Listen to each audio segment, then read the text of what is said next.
like to call to order the Clive City Council meeting for February 10th, 2022. Would the clerk please call roll? Mayor Edwards. Here. Council members Klein. Here. McCoy. Here. Judkins. Here. Weaver. Here. Bell. Here. Thank you. Very good. Would you all rise and join me for the Pledge of Allegiance? I pledge allegiance to the flag of the United States of America and to the republic for which it stands, one nation, under God, indivisible, with liberty and justice for all.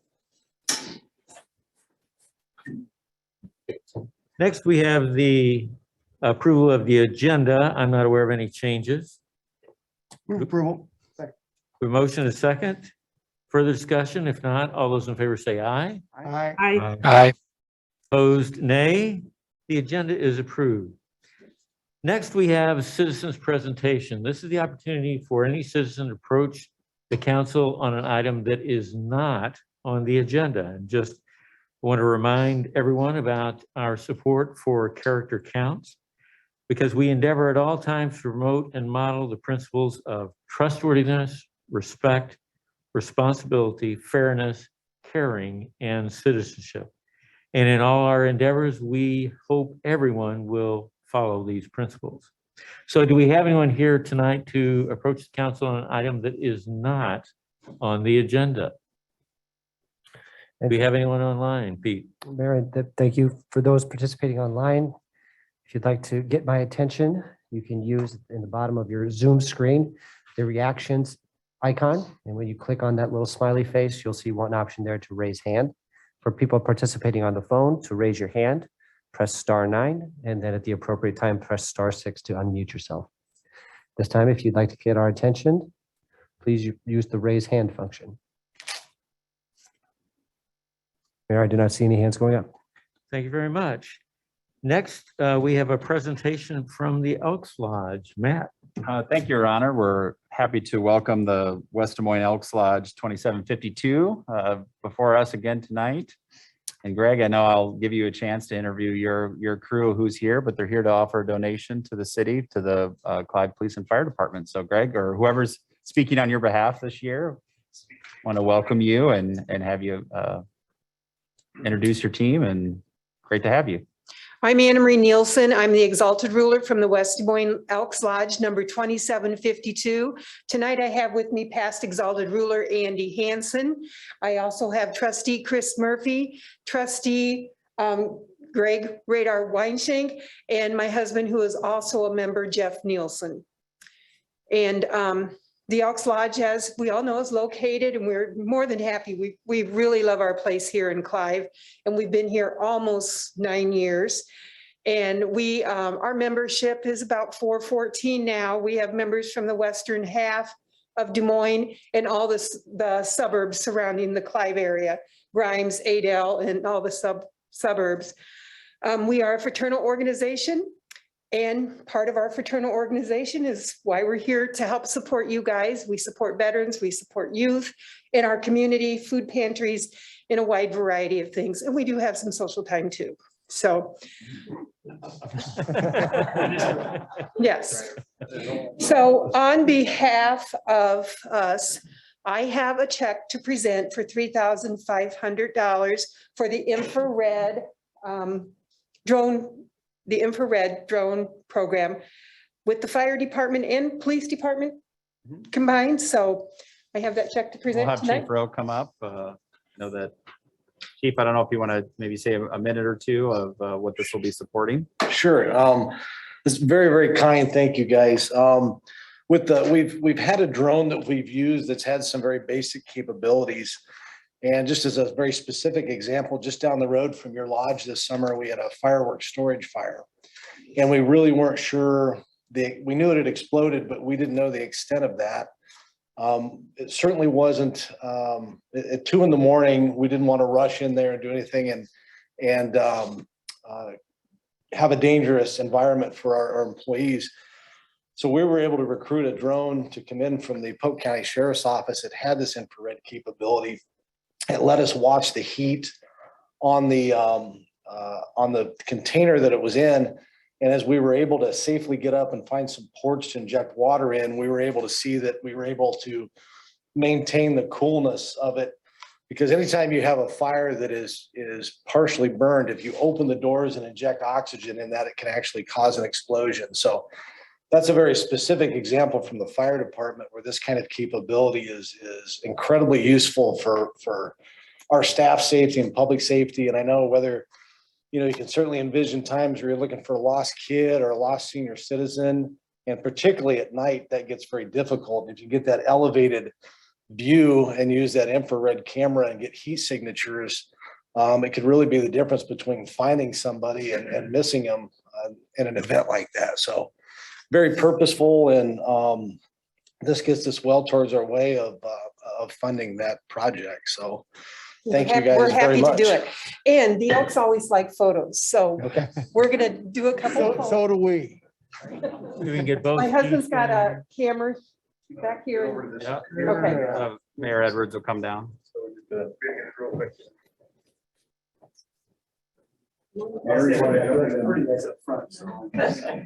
Mayor, you're in charge. Okay, I'll get.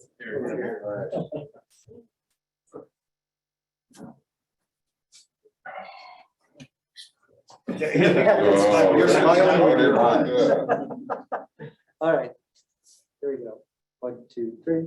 1, 2, 3. 1, 2, 3. All right. Jeff's camera. Get it on, Jeff. Sorry.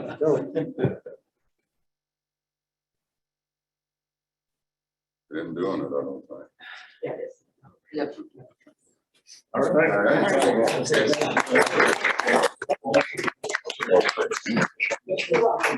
Just a reminder too, that we have our breakfast this Sunday too, from 8 to noon. So you guys all can come up and help support our fundraisers. All right? And they're officers and first responders. Thank you. Yep. First responders. Officers and first responders. eat for free. Always. Well, before you all leave, let me open it up for the council. They may have some things to say. Yeah, I just want to say, first of all, thank you so much to Elks Lodge 2752. This isn't a one-time contribution from the Elks. They have a long history of supporting public safety here in Clive and have made many donations for life-saving equipment. So we really, really appreciate it. You're good corporate citizens. Philanthropically, you guys really give back to the community. Thanks so much. We really, really appreciate it. Thanks. Thank you, Eric. Thank you, Eric. Anyone guys. else want to thank the Elks?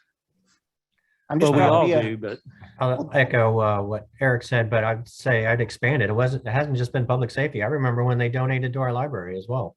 Yep. So they've been great corporate citizens here in Clive, and we really appreciate them. thank you, Ted. Fellow echo as well, but I also want to say I'm just glad to be a member of the Elks Lodge and greatly appreciate it. Thank you, guys. Thanks again. All right, we'll let you continue on with your meeting. Thank you all. Thank We you. appreciate it.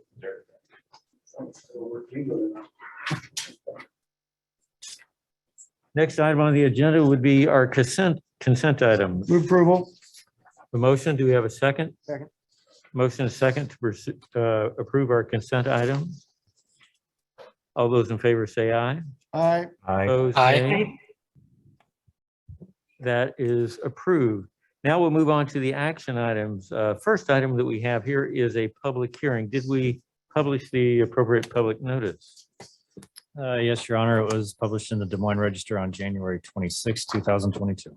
Saved it up to the desktop. Thank you.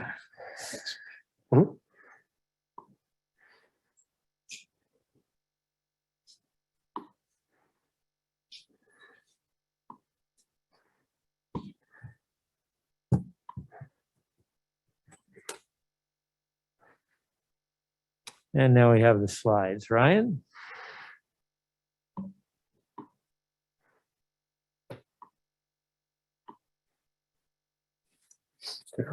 Just arrow to the side. Thank you. Mayor, Council, thank you for your time tonight. Tonight, I'm going to take a few minutes and just rehash the swimming pool code amendments that we brought to you back for a council discussion back in October.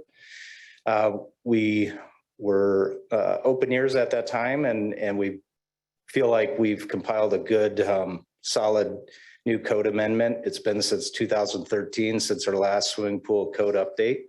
So we felt it was time to take a look at it again and bring it forward to you tonight. So COVID has impacted swimming pools drastically here in Clive. You can see from 2013 through 2019, we were averaging somewhere 7 or 8 pools, maybe not even that high on an annual basis. In 2020, we had 28 permits, 2021, 23 permits through September. And it's going to be off to a bang this year again. Just a little bit of warm up this week. We already had 1 submittal for a swimming pool and we're not even through February yet. So it's going to be an interesting year. So with that, we want to make sure that we're ready to go when spring does hit and these folks want to get these pools in the ground and we can get some education, have some time to get some education out there for the folks and kind of let them know of what the new amendments are going to mean here in Clive. So when we met back in October for our discussion, we set some target goals, and I think you all encouraged us to have life safety at the top for our neighborhoods, and that's what we considered. We also heard from you that consistency with code enforcement amongst neighboring communities. Why are we currently different with our ordinance than 90% of our other communities? So we listened to that. We also heard you say safety being paramount, but also recognizing the spending of our residents. So we heard that as well. So tonight I'm going to go through the 3 main amendments of the new swimming pool updates. The first one has to do with the landscape water features. As indicated back in October, we're the only community that looks at landscape features like fish ponds, fountains, garden ponds, and in and within private property. And at times we consider them as a swimming pool, which means they've got to have some type of a barrier or a means for protection around that body of water. So what we've done is we've looked at it and we've evaluated, can we give some a little bit of slack on the regulation in our community, but yet still encourage safety around these fish ponds or other fountains.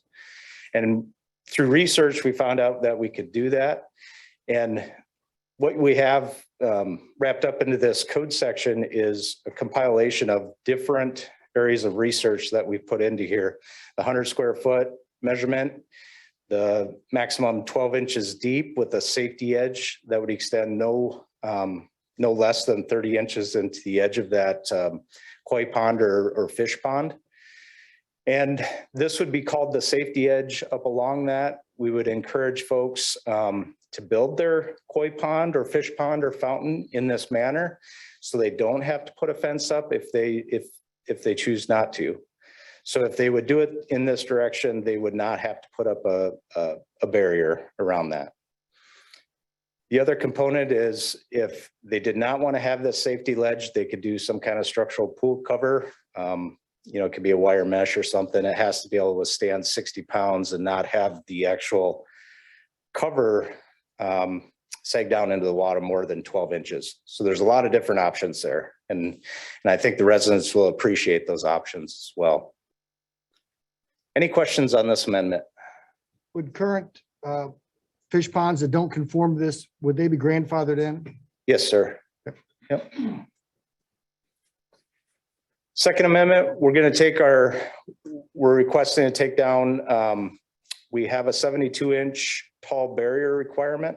We're going to reduce that down to a 48-inch requirement. Through the research that we did, we could not find any evidence that supported a 6-foot tall fence would lead to lesser drownings, I guess, in these situations. 48 inches tall was plenty enough. 90% of the other communities around here are currently at 48 inches, including the state of Iowa and including the international code body, which is nationwide.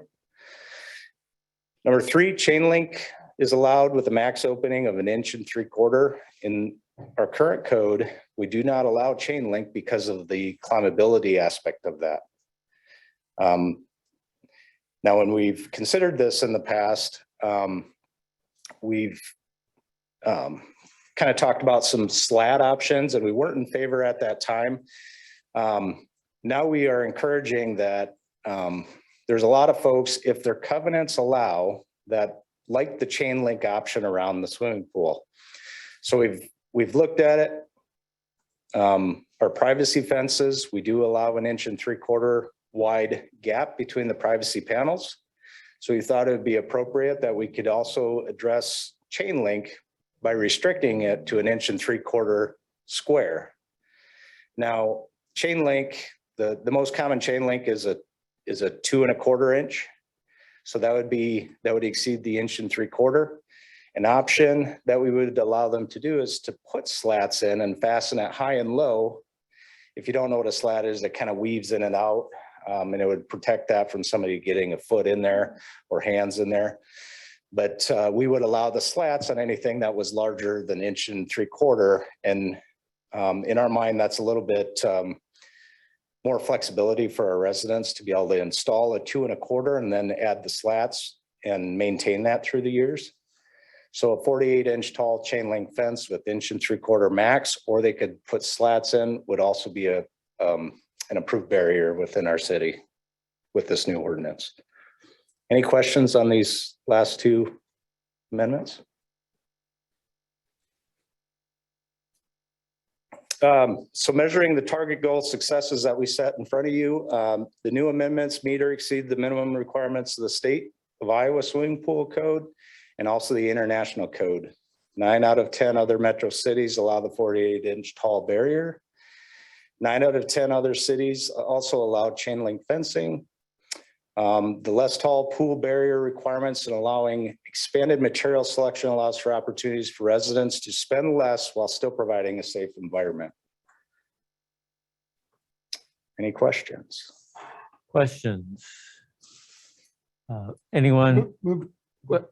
No. Is there anyone in the chamber here or online who wants to participate in our public hearing with questions or comments about the pool ordinance?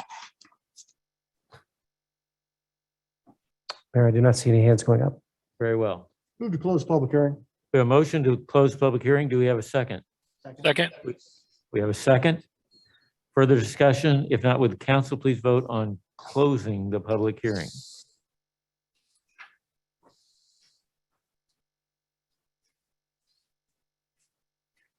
And would clerk please post that vote? The public hearing is closed by a vote of 5-0.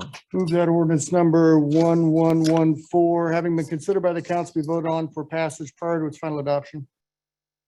Do we have a second? Second. We have a motion and a second. Further discussion? If not, would the council please vote?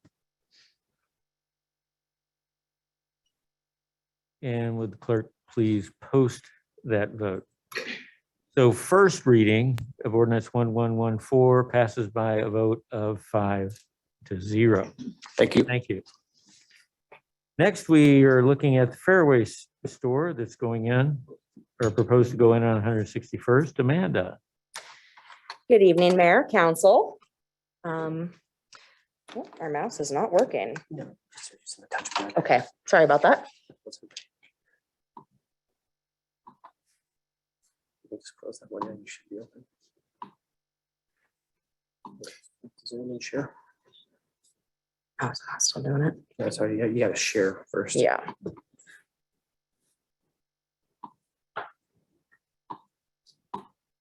Expand it a bit. There you go. There's no trick up here, go to the, You gotta change the view.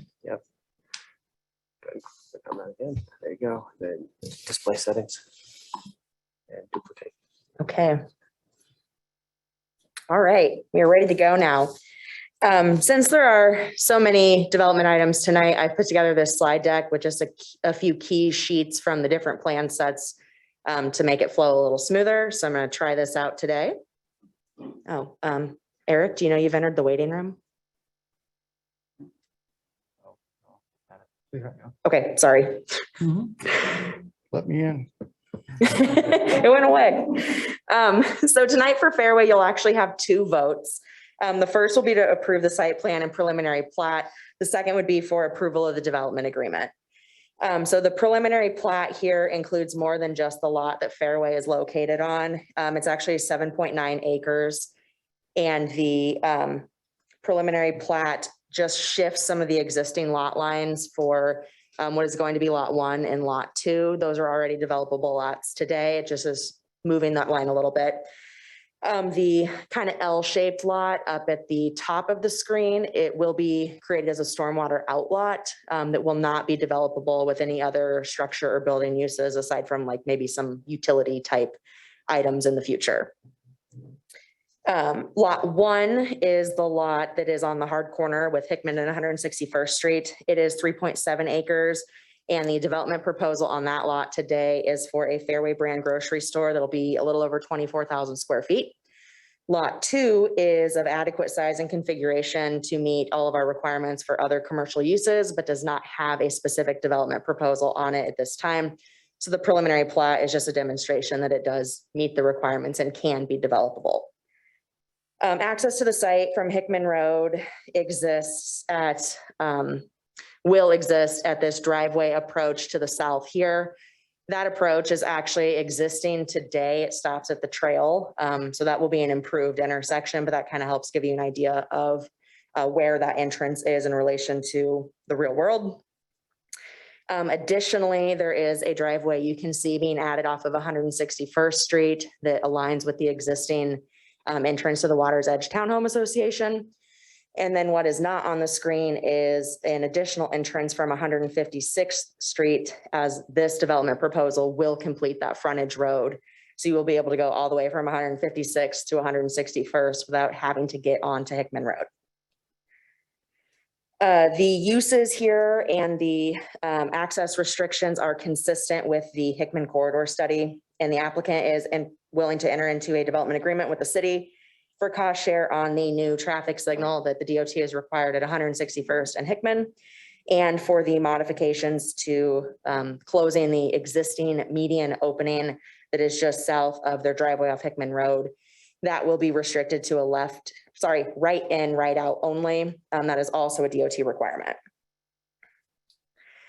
There is sidewalk extension all the way along 161st Street from where it will meet the trail at the south, all the way up to the corner with Sheridan Avenue, and then around that top part of the stormwater outlot. And that sidewalk will connect to the existing sidewalk on Sheridan. You can see here the landscaping and site layout specifically for the Fairway property.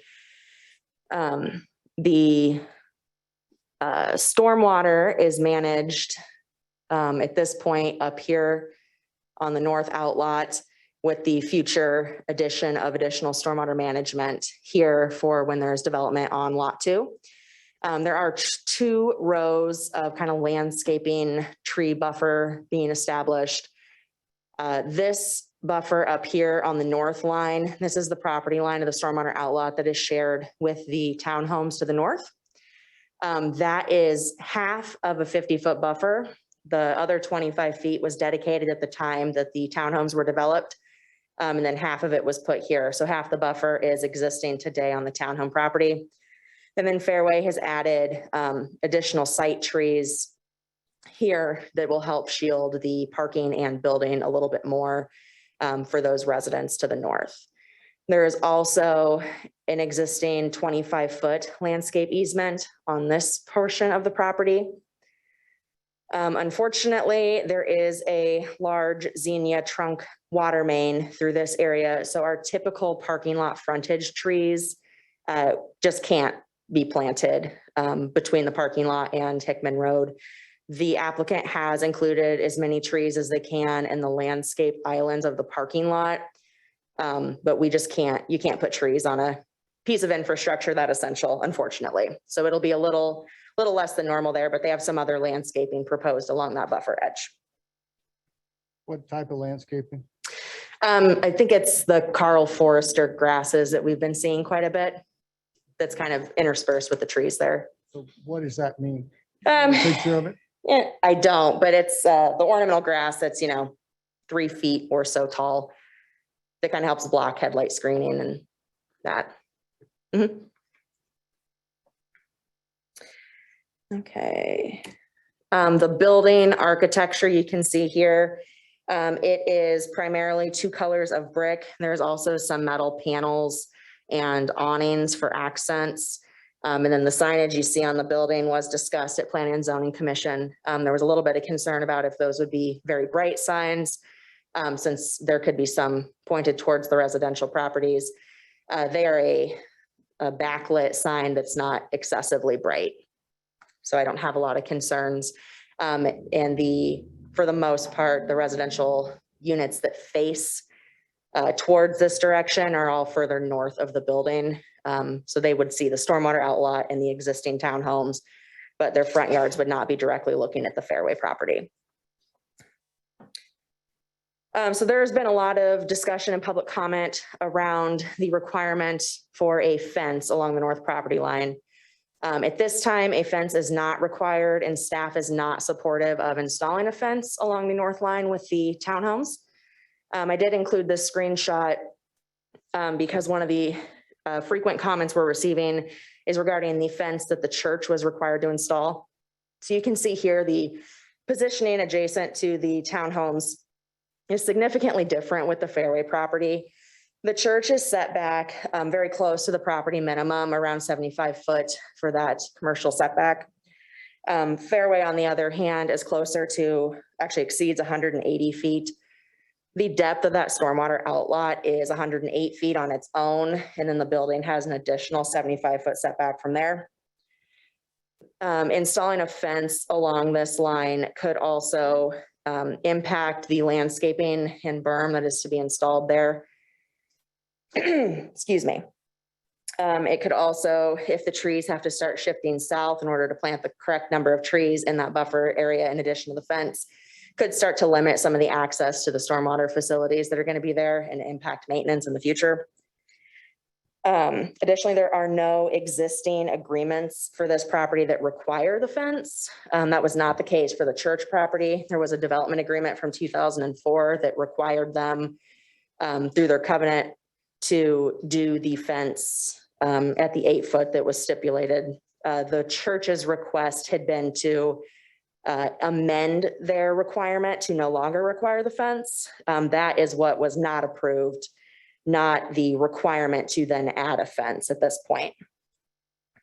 And in this case, since you can see the color change of the overlay here is the zoning districts. So the church and the Fairway property are both in the kind of reddish pink overlay. That is our C4 commercial district. This yellowy beige overlay that you're seeing is an R4 residential district. So the zoning ordinance would only allow a maximum 6-foot fence to be installed on that north and south shared property line, north line of the stormwater outlot, south of the townhome units, because it is in the residential zoning district. So if it was council's request to require the fence, that would be limited at 6 foot, not the 8 foot that the church is required to install. We can't really be in a position where the city is requiring them to do something to get site plan approval that forces them to get a variance when there is no hardship on the property that would require granting of the variance. So we would maximize that at a 6-foot height if that was your recommendation.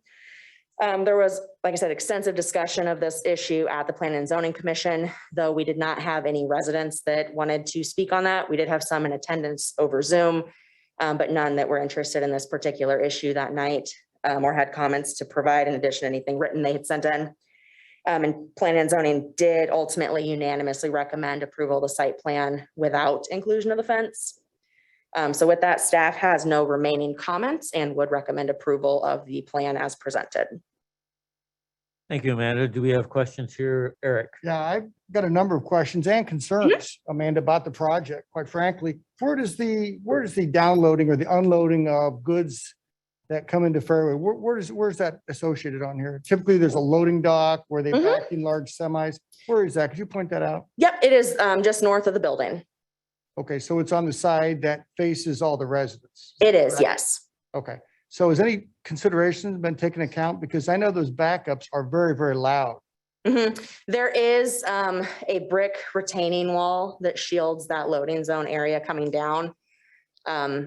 See if the architecture kind of shows it right through this area, the second one down. This first brick wall portion here you're seeing is actually shielding the ground mounted refrigeration units. You can see there is this wall, this gray area here is where the trucks will be entering the How site. tall is that gray wall? Oh, offhand, I'm not sure exactly the height of it, and that font is a little too small to read on this. But it does grade kind of down into the site. I'd have to verify that and follow up with you on the height.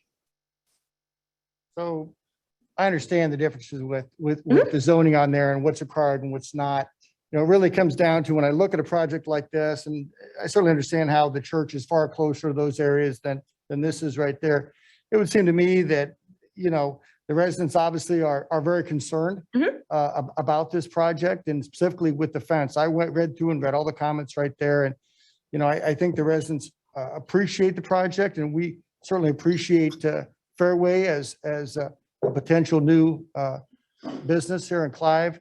But to me, it's a small consolidation to put a 6-foot fence in that, along with barrier materials, might help to soften both the noise and the illumination, the lights and the traffic, potentially headlights, things of that nature for the residents that adjust right this area right there. Is there any specific reasons why P&Z didn't approve that? I mean, I know you've gone through several, but is there any specific reasons why we wouldn't take that course of action? Well, the request isn't just for a wooden privacy fence. It is for the brick columns spaced every 30 feet, similar design. So it would be a somewhat significant construction cost. I don't have an estimate on that with how prices and everything have been lately. We do have a Fairway representative here. I'm not sure that he was able to get a price and estimate on that.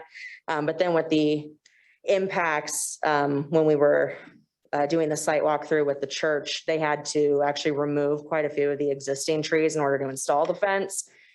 So you might end up in a situation here as well, where you're taking down existing healthy mature trees to put a barrier up, to then plant more trees on the side that those residents won't see the trees because the fence is blocking the way. Do we know that for sure? Or is that an assumption? I'm just assuming that based on the adjacent conditions. So you're comparing apples and oranges then? I wouldn't say it's apples to oranges. They're in a line next to each other. Yeah, but they're different. They're different blocks. I mean, let's face it. They're different areas right there. So I'm not sure without seeing pictures if I agree with that assumption. I don't know. It seems to me maybe not a brick wall, but maybe a wooden fence that we could use that to accommodate the neighbors to, again, provide some type of barrier right there along with trees. You know, I certainly understand the business concerns with this, but I also understand the homeowners' concerns. Sure. And they're legitimate. You know, this is a large change for them. So as we work with both our business community and our citizens, I think we need to find that compromise right there that fits both their needs without, you know, providing an undue expense to the Fairway, but also understanding that the citizens are concerned about this. And can't we find some kind of happy medium that has both a fence and has landscaping to help protect their investment? I mean, that is your purview as the council to require, but my staff recommendation would continue to be that the fence isn't inappropriate given the specifics of this development proposal. Okay. But Any other questions, Eric? Not right now. Do you have any? Anyone, council members online, do you have any questions? Well, can we go back to the previous slide, Amanda? this one? Yeah. Yep. So that field, the outlot field in between, is that going to be like prairie grass? I think maybe that's what Eric asked previously, but what is that a walkable field? Is that going to be, you know, something that's, if it's prairie grass or something that you can't really walk through? How will that play out? There's a big berm there, isn't there? You can kind of see on this shot a little better, the grading there does come down into those detention basins. So you're seeing more than a 6-foot drop from the edge of this landscaping that's to the north, going down, then that would then come back up to meet the site. So technically you could walk across it. I believe it's at approximately a 3-to-1 or 4-to-1 slope. So a person could walk on it. It's not going to be an overly attractive path to take. And given the stormwater features, it's going to be wet frequently. Okay. Well, I certainly respect staff's recommendation, and I obviously, we always take that seriously. You know, when I looked at this in the packet, I had some of Eric's similar thoughts. You know, a brick wall was obviously not an option, but something that was kind of a compromise. I mean, there's going to be some, I'm assuming with the landscape plan, there's a certain level of investment that Fairway would have to do anyways for the landscaping. Is that not correct? Yes, there's a significant number of trees that would be planted. That's a significant investment on the property. Right. So, I mean, if you're not doing that, or I mean, if we're replacing some of that with, you know, just a standard privacy wooden fence, it seems like that would somewhat offset from a cost perspective. Is that not accurate? The buffer requirements of the ordinance would allow a fence in addition, but would not substitute a fence for the trees. So they would still be required for the trees? Yes, they would typically still then need to plant the same number of trees. Yeah.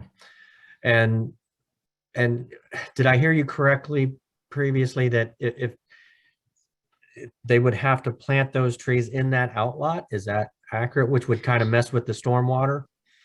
Yes, so that landscape buffer that's required is located in the outlot. So without knowing the full design, it's difficult to say exactly where those trees would need to be put. It would require some redesign on that edge.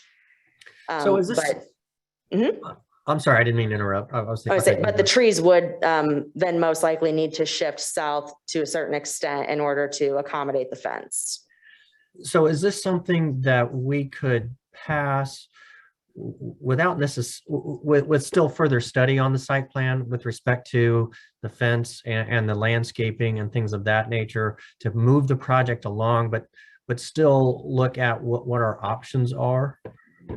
Could that be done tonight? I would have to defer to council, but my recommendation would be to either make that decision tonight or table for a future vote. I'm getting a head nod here, so. Okay. Madam Council. Yeah, that's my recommendation. When you pass with a condition for an update, you don't know, right, that you're going to have the final plot here. It'd be our recommendation to table it for future discussion and study. It looks like we have a Fairway rep raising their hand if you would like to hear them. One moment. Whenever you guys are ready. Go ahead, Pete. Mr. Heath, I'm going to bring you into the meeting. One moment.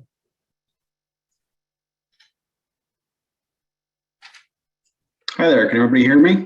Yep, we've got you, Matt. Go ahead. All right, great. This is Matt Heath with Fairway Engineering.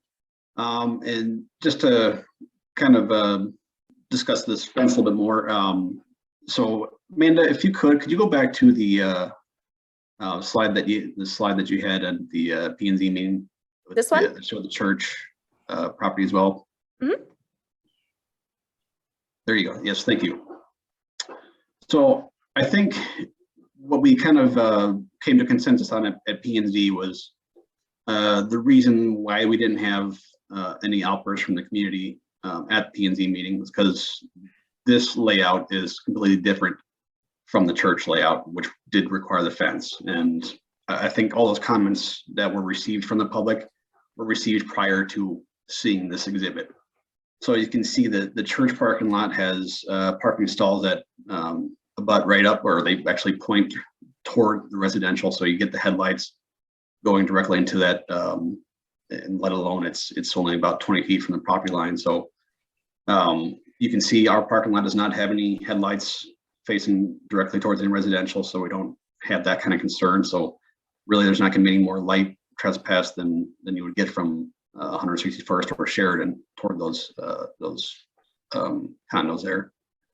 And then again, we have a much greater distance. I think what was it, 180 feet or something from our building to the adjacent property. So between the much greater distance, the parking lot layout that doesn't actually have any lights pointed toward the residential, 2 rows of trees and 2 berms, one on each side again, and then plus the outlot. I think we're looking at just two different animals here, and I think that was the whole purpose of making that north lot and outlot is for this kind of buffer space. Thank you, Matt. Questions from council for Matt? I want to invite members of the public that might be here tonight to address this issue to speak, and I'd like to hear their thoughts.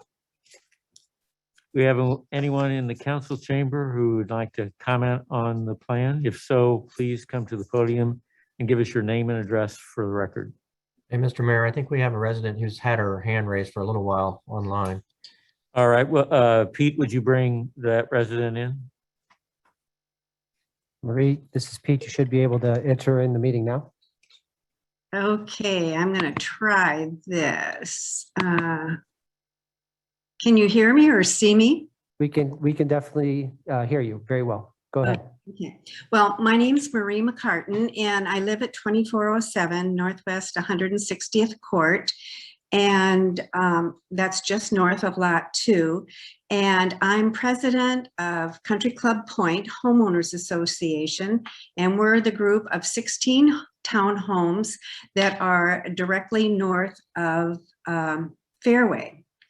And we all bought our townhomes with the understanding that someday when there's a commercial development, we would get a fence. And so that's kind of always what we thought. And, you know, this is a very handsome plan, but we feel strongly that there should be a fence.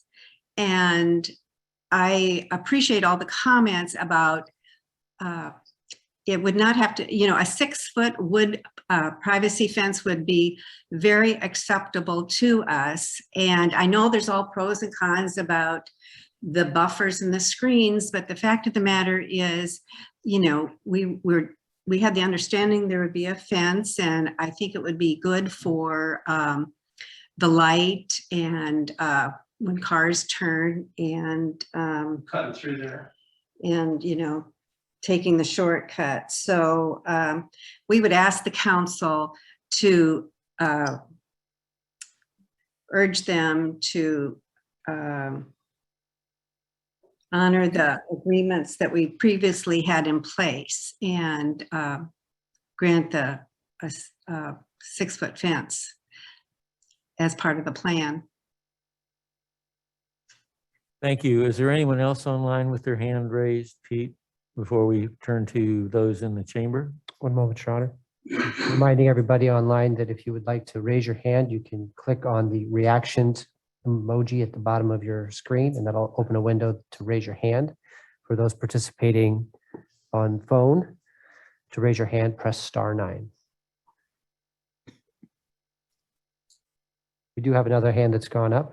Lori Peters. Lori, one moment.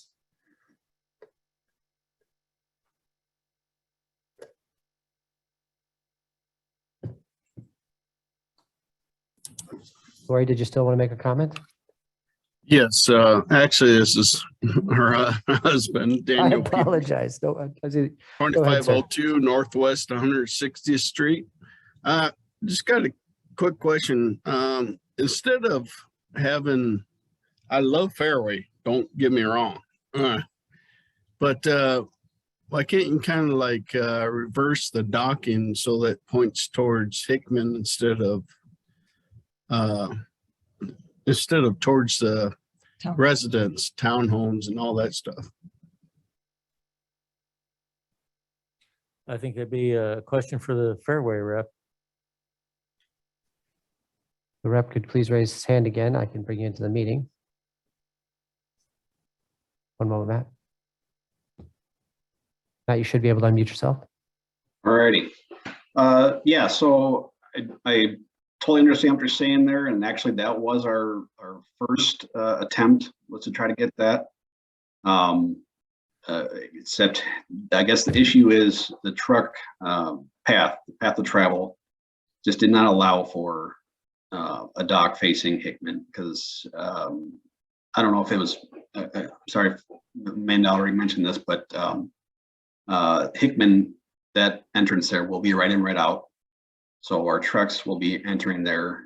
And if we had our dock facing south, they basically would not be able to exit there and head east. So it's just a matter of truck path. But as I know Amanda did mention that we do have a retaining wall there. It's basically like a concrete barrier wall. So that wall itself is 4 feet high and the truck pit itself is over 4 feet deep. So there's over 8 feet of depth at the actual dock door, the loading door.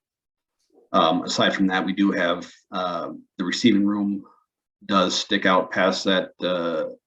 Sorry, not the receiving room, but the refrigeration rack, which is again, it's a brick wall that does stick out past the dock loading doors, and also the trash enclosure, which is another brick enclosure that as well does stick out to block that trucking. Granted, but I don't know if you can hear me right now. Yes. Oh, okay. Thank you. But the way you can cover a lot of that stuff up with just the facial part of that.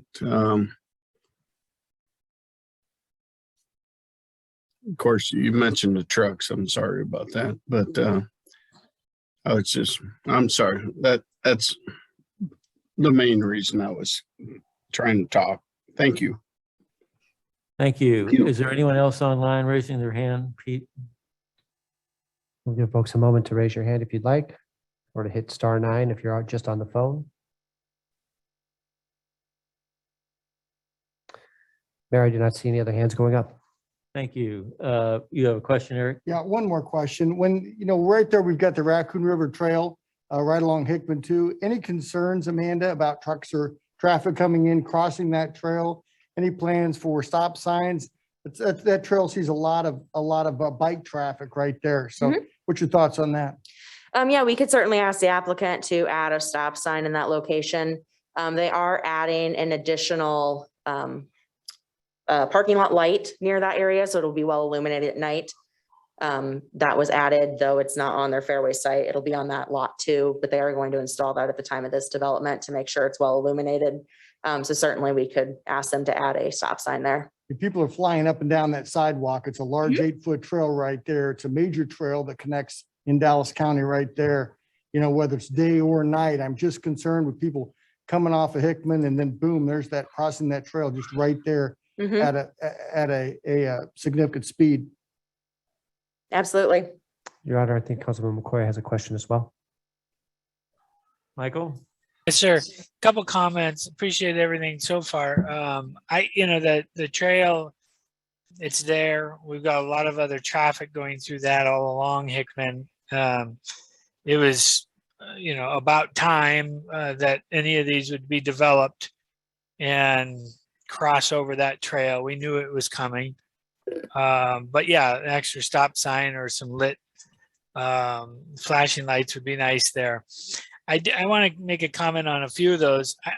That's a large buffer in the back.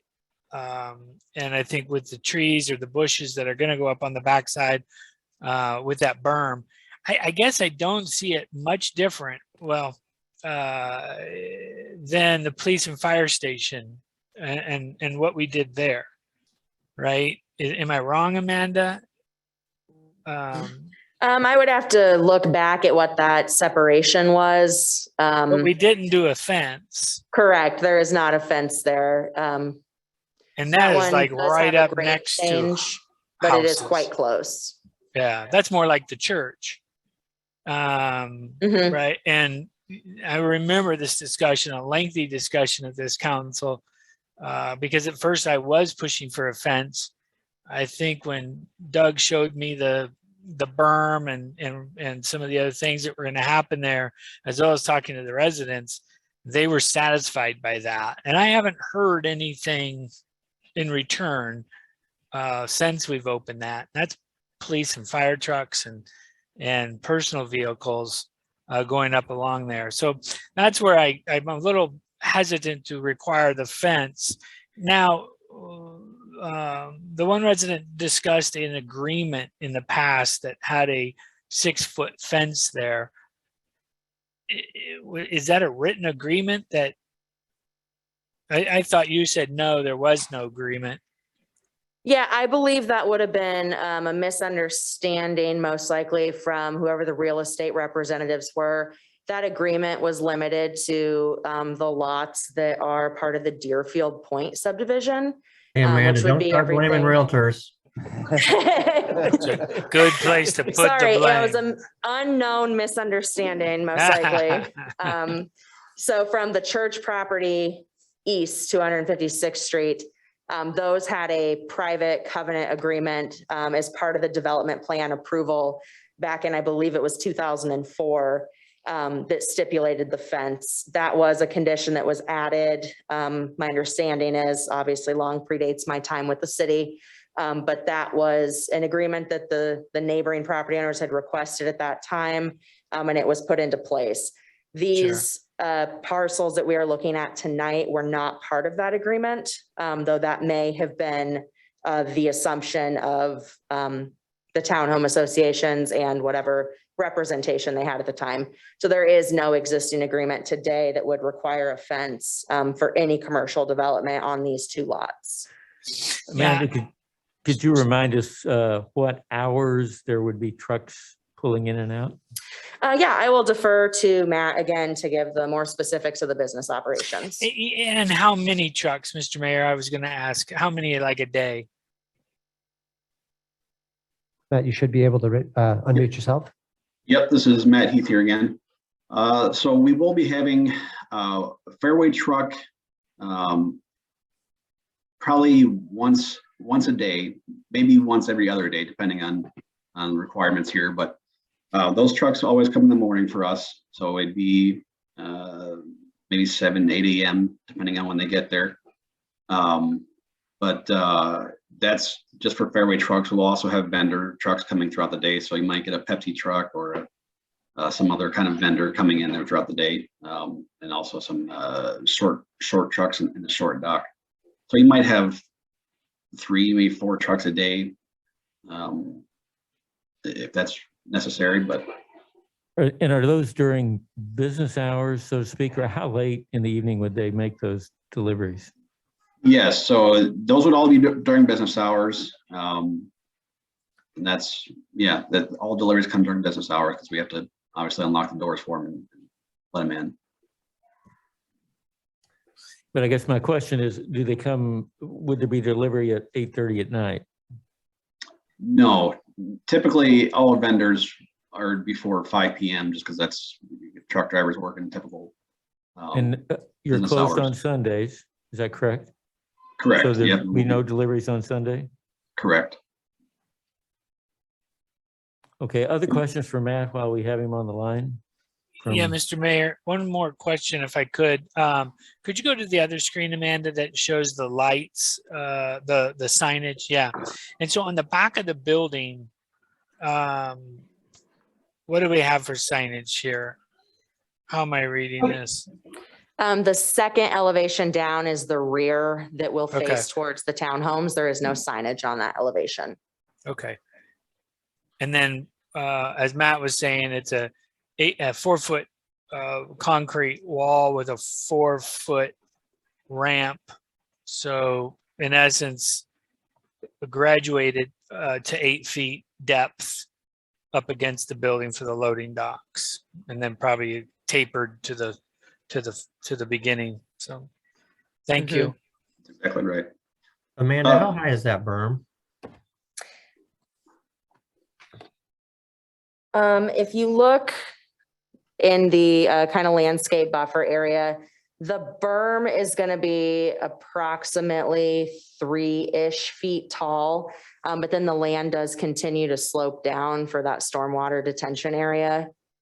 So that does continue quite a decrease there in the land. And then the trees, what height? Well, at the time of planting, evergreen trees would be 6 foot minimum. And then the overstory trees are based on a caliper size. So those are about 2.5 inch at time of planting. Depending on the species, those, can be anywhere from probably 4 to 7 feet tall when it's planted. And then over time, they would. Yeah, fill full in, size, full size. 40, 50 plus feet in height, with ideal growing conditions. Okay, very good. Any other questions for Matt? Do we have anyone on the line, Pete? Yes, Your Honor. I believe that Ms. McCartan wanted to make another comment. One moment. Can you hear me? Yes, we can go hear you. ahead. Oh, okay. No, I just wanted to add, our group likes the idea of Fairway. Of course, we like the trees, and while there wasn't a formal agreement, it was an understanding. Of course, hindsight's 2020. It probably should have been in writing, but it's always been the understanding that we bought it with the idea, all of us in our HOA, that there would be a fence. And a 6 foot, somebody was talking earlier that, a 6 foot would be totally acceptable. It would not have to be an 8 foot fence, but that's just our thoughts. We're the ones that are gonna have to live adjacent to the store and the traffic. Thank you. But Your Honor, Mr. Heath would like to make another comment from Fairway. All right, Matt? Go ahead. Sorry to keep budgeting here. Maybe I could help address some of the concerns about the lighting if some of the concern is our site lighting itself. From this screen that you're looking at right now, you can see our parking lot lighting is actually focused more toward the south part of it. So it's kind of like the middle of our building and then south. So we don't have any parking lot lights that spill over onto the north side. We did submit a photometric plan that shows there is no light spillage into the neighboring properties. And also we shut off our parking lot lights after business hours. We keep one parking lot light at the front door for security, but the rest of them get turned off after hours. So it's not like it's gonna be an all day or all night thing. And our fixtures themselves are full cutoff fixtures. So they don't have any sideways light trespass into the adjacent properties. So the site lighting itself, I know it's just talk right now, but it should not be of any concern, I don't believe. I would just like to add, Mayor, that Fairway did change their light fixture specifically at staff's request to be a less intense fixture on those poles as well. So they were very amenable to making those adjustments. Thank you, Amanda and Matt. Any other council questions for Matt or Amanda before we ask if we've got others present in the chamber who want to comment? I just have a comment, Your Honor. This is Yes, Susan. And I just am so impressed with the work that the representative from Fairway and staff have done in listening to the concerns of residents. And I am supportive of this moving forward. Thank you, Susan. Do we have anyone here in the chamber who would like to comment on this? If so, please come to the podium and give us your name and address for the record, please. Yes. I'm a Fairway guy. Oh. Kobe Pritchard, Fairway, 715 8th Street, Boone, Iowa. Is this the landscaping plan? Yes. Okay. So I'm not going to repeat everything you guys have heard here, but just wanted to kind of add on to what Matt's saying. And Amanda, thank you for doing such a nice job explaining it. When we went through this issue, I just wanted to stress this was something that we thought about as we went through this process. We knew this was going to be something that was going to be asked. We looked at estimates for the fence, specifically looked at how we could take this lot behind our store that we're not utilizing but for detention, and how can we best utilize the space? And that was detention, obviously, and then also the plantings. And I think what helped in P and Z was when we explained this from the viewpoint behind the building, you're going to have, which we've talked about, 58 trees that are going to separate us and that property line to the north. So you've got a row of trees right on our property line to the north. You've got a berm, you've got a full detention pond, and then a second row of trees.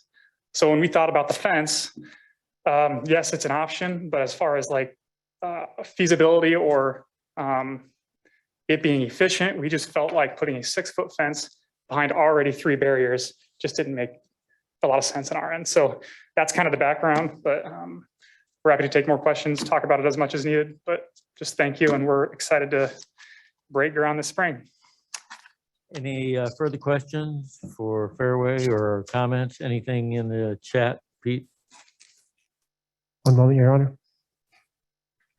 I did not see any other hands going up, sir. All right, so what we have before us is the site plan and preliminary I plat. would move the site plan and preliminary plat with the addition of a 6-foot fence on the north border with on top of the berm that borders the residential neighborhood. We have a motion to add a 6-foot fence. Is there a second? That motion fails for lack of a second. We have a motion to approve a site plan and preliminary plat. I'll move to approve the site plan and preliminary plat. We have a Second. motion and we have a second. Sorry, Susan. We'll give that to Susan. Thank you, Yes. Michael. Further discussion? Seeing none with the Mr. council, Mayor, please. let me just make a quick comment. And Go ahead, Ted. I agree with Susan. I really appreciate what Fairway's done here, and I totally get where the residents are coming from, but I just think when you look at this, I think what our Fairway rep just said makes a lot of sense. You know, between the berm, 58 trees or whatever the exact number was, that's a lot of trees, and then another row of trees. There's not going to be any lighting on the back of the building. You know, minimal deliveries. I think at the end of the day, I think they're going to be happy with it and satisfied with the buffer in between. So I think this is a good compromise for both sides. Thank you, Ted. Any further discussion? If not, would the council please vote? And then would the clerk please post that vote on the site plan and preliminary plat? And that vote is Not getting an option here. Oh, there it is. drum roll, please. That passes 5-0. Next item is the resolution approving the development agreement.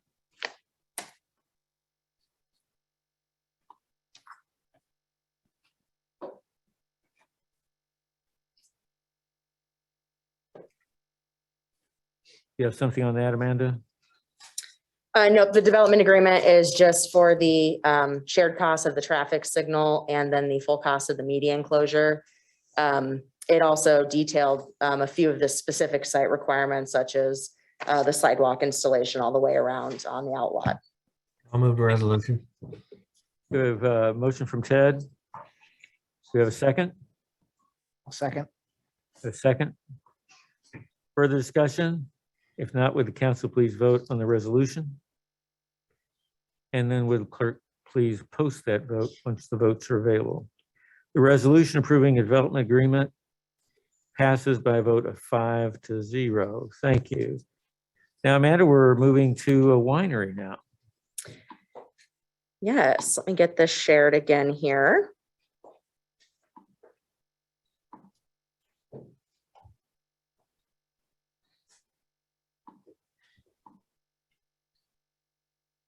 Oh, it started over. Here we go.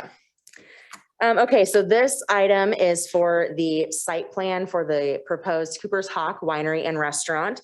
This will also have 2 votes for you guys, one to approve the site plan and the second to approve the stormwater agreement and easement that'll go along with that. So the site is just over 2 acres and was the previous Granite City. So the proposal here is to demolish the existing building and construct a new Cooper's Hawk in essentially the same location on the site, largely using the same building pad. This building is 11,350 square feet, which is a little larger than Granite City was. There's also a 600 square foot patio down here that you can see in the corner. This little gray box here is just the back wall behind. There is nothing on that screening. The exterior materials on this building are 2 colors of brick that you can see here. There's also some Nishiha cement board, CMU that is around the trash enclosure at the rear, and ACM and metal trim that will coordinate with the dark brick color they have there. The building has these sconce style downlights. You can see speckled across the front. That's what those little black squares are. And then over some of the entry doors, there's the more typical kind of utility light that you can see over that east elevation at the top above that door that's approximately in the middle, the more standard style. There was some conversation from planning and zoning commissioners regarding the site lighting. Currently, the applicant is not proposing to make any changes to the existing pole lights, but a couple of the commissioners raised the concern that when they had been to this location as Granite City, that north portion of the parking lot was kind of dark. And so the applicant is going to evaluate if there might be a benefit to adding an additional light or updating to a more modern light kit on the pole lights. So they're just going to pursue that, but staff didn't feel that any official changes were necessary on the site plan at this time, since it is maintaining the same lighting conditions that are out there. So at this point, there are no specific changes for the parking lot lighting. They are proposing a new ground mounted sign at the hard corner as well that matches the building. And here you can see the site layout. There are no new entrances. It will maintain the current accesses from 128th Street and University Avenue. As I'd said, the building is in basically the same location. So the site circulation is not impacted once the construction is complete. There are doing improvements to the existing pedestrian connections. Those existing connectivity does not provide ramps on these sidewalks. So those are being redone to bring them up to that connectivity standard. And they're also going to align and put a ramp on this north sidewalk here that continues on to the multi-tenant building to the north, and shift a sidewalk connection to this point as well. This is a shared parking area for all these commercial uses. So as people park up here, they will now be able to more easily use the sidewalk rather than walking through the parking lot. Stormwater management is partially handled in an existing detention basin that is north of the multi-tenant building to the north. So up off your screen here. There are no changes proposed to that site at this time, but it was designed using the old rational method, which does not meet our current stormwater requirements. So the applicant has proposed to install new underground stormwater detention. You can see the gray shaded parking areas. That is where new paving will be put, and the stormwater detention will be located underneath those areas. That is what that stormwater maintenance agreement is for. Our most recent edition of the post-construction stormwater management manual lays out those agreement expectations, and the applicant has signed that and provided it to us. The site landscaping will be updated to remove the existing ash trees that are on the site, as well as just to do a general refresh and replanting to bring it up to the current requirements. And during construction, we've had some questions about how that staging and construction area will be handled. You can see there's this blue cyan colored line. That is the construction fence. It will certainly have some impact on the property to the north, those tenants. However, you can still get to that access here from 128th Street and from University. So they're not losing access to their building. And the parking area that's disturbed will not extend past the building front. Most of the tenants in there, aside from Mandarin Grill, are office type uses where you would typically have an appointment. So you're not getting like a busy retail center or something of that nature. So you might have some customers or employees that need to park over a little further to the west in that shared parking area as well during the construction. But ultimately, this lot line here, this parking lot continues up and around. So they will still have full connectivity and access around the building and be able to use both of those entrances. This is a graphic. What's the demolition construction timeline that might have an impact on neighboring businesses? Yep, they're wanting to get started as soon as they can after approval. I believe their building permit information may have been submitted already. So they're looking to just get going as soon as they can this spring on that work. Denny Henderson is here in person to help answer questions. And then we also have a couple representatives on Zoom that could talk you through some specifics on when they're hoping to open. But they do have a signed lease already with Cooper's Hawk. So 3 months, 6 months? I think that they were supposed to be finishing by this winter. Do you know an opening anticipated date? I'm not his opening date. No demolition would start right away. And that's the main item that would be, impact on the neighbors. I would envision that to go very quickly. And would you mind coming up to the microphone just so that everybody online can hear those comments as well? Thank you. Very well. Dennis Henderson, 3601 151st Street, Urbandale. Had to change that from Clive, but. Urbandale. We should make a comment here, right? Yeah, we should all just pause. Hey, Ted sold us the place, so. I was gonna say, I was okay with it.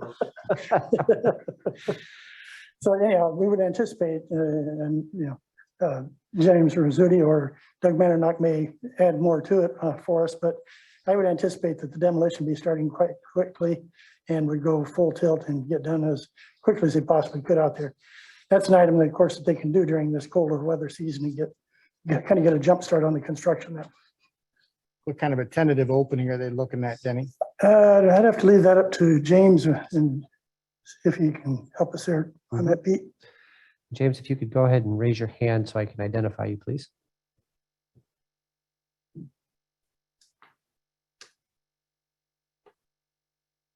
Wait, one moment.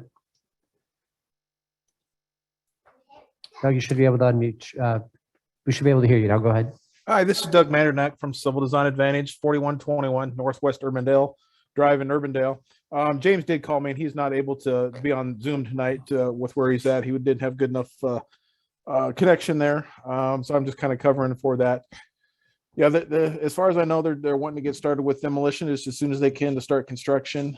And, it's going to probably be a 7 to 9 month build process through this and open just as soon as they can after that. Thank you. Thanks, Denny. Go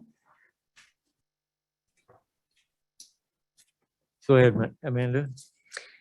Sure. So with that, staff doesn't have any remaining comments on the site plan submittal, and Planning and Zoning did unanimously recommend approval.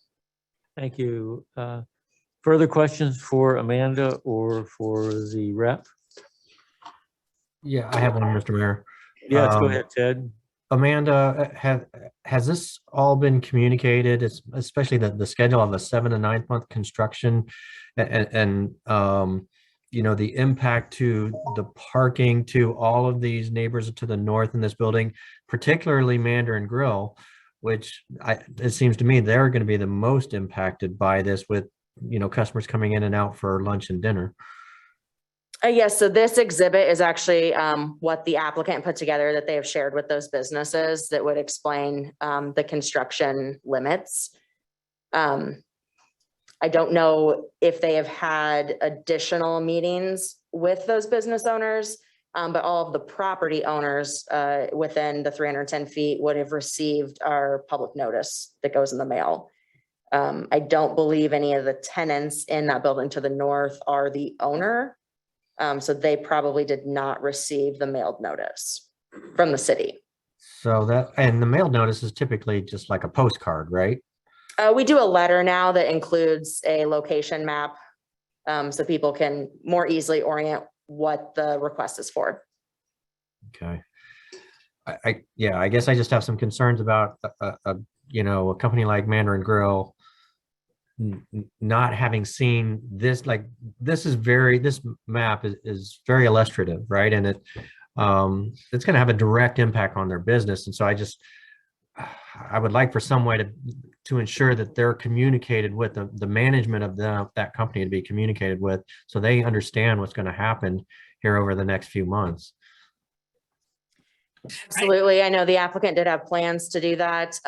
But I do think it's important to remember that when Granite City was operational, these parking spots would have been largely utilized by their customers during both lunch and dinner. So Sure, really, and it's not so much the parking spots, it's the access, right? If I'm coming from University Avenue wanting to get to Mandarin Grill, that's going to be pretty difficult. But anyways, just food for thought. Mr. Michael? Mayor, yes, thank you.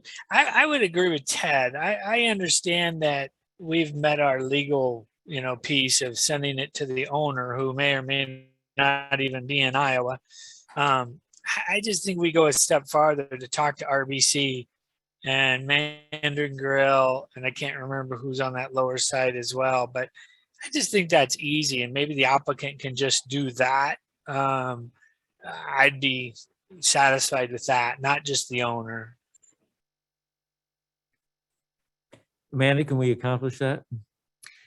Yeah, like I said, the applicant had put this together to send to those businesses and have those conversations. So I'm sure that's something that we can make sure is coordinated. Okay, very good. Other questions for Amanda? Otherwise, we're looking at site plan approval. Move approval of site plan with that amendment that the applicant convey that information to the tenants of those businesses. Do we have a second? Second. Okay, we do have multiple seconds. Susan, we'll give it to Susan. Further discussion? If not, would the council please vote? And then will the clerk please post the vote on the site plan question?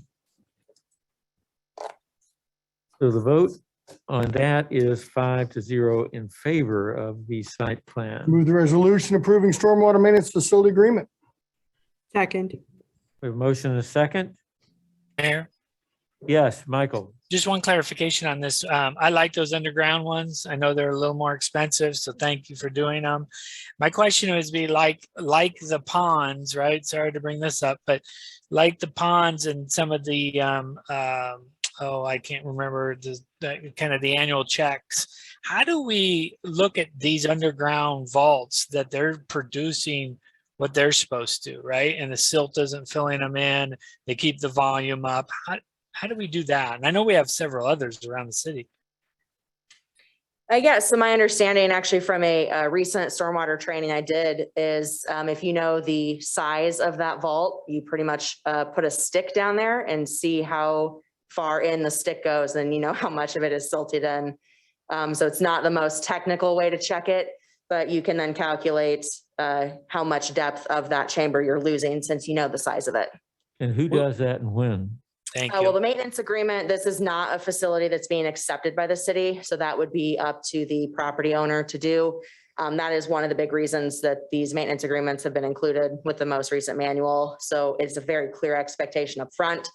If the property owner fails to do that and there is a problem and they still don't do it, that agreement does give the city the ability to come in and do it and then assess that property owner for those costs.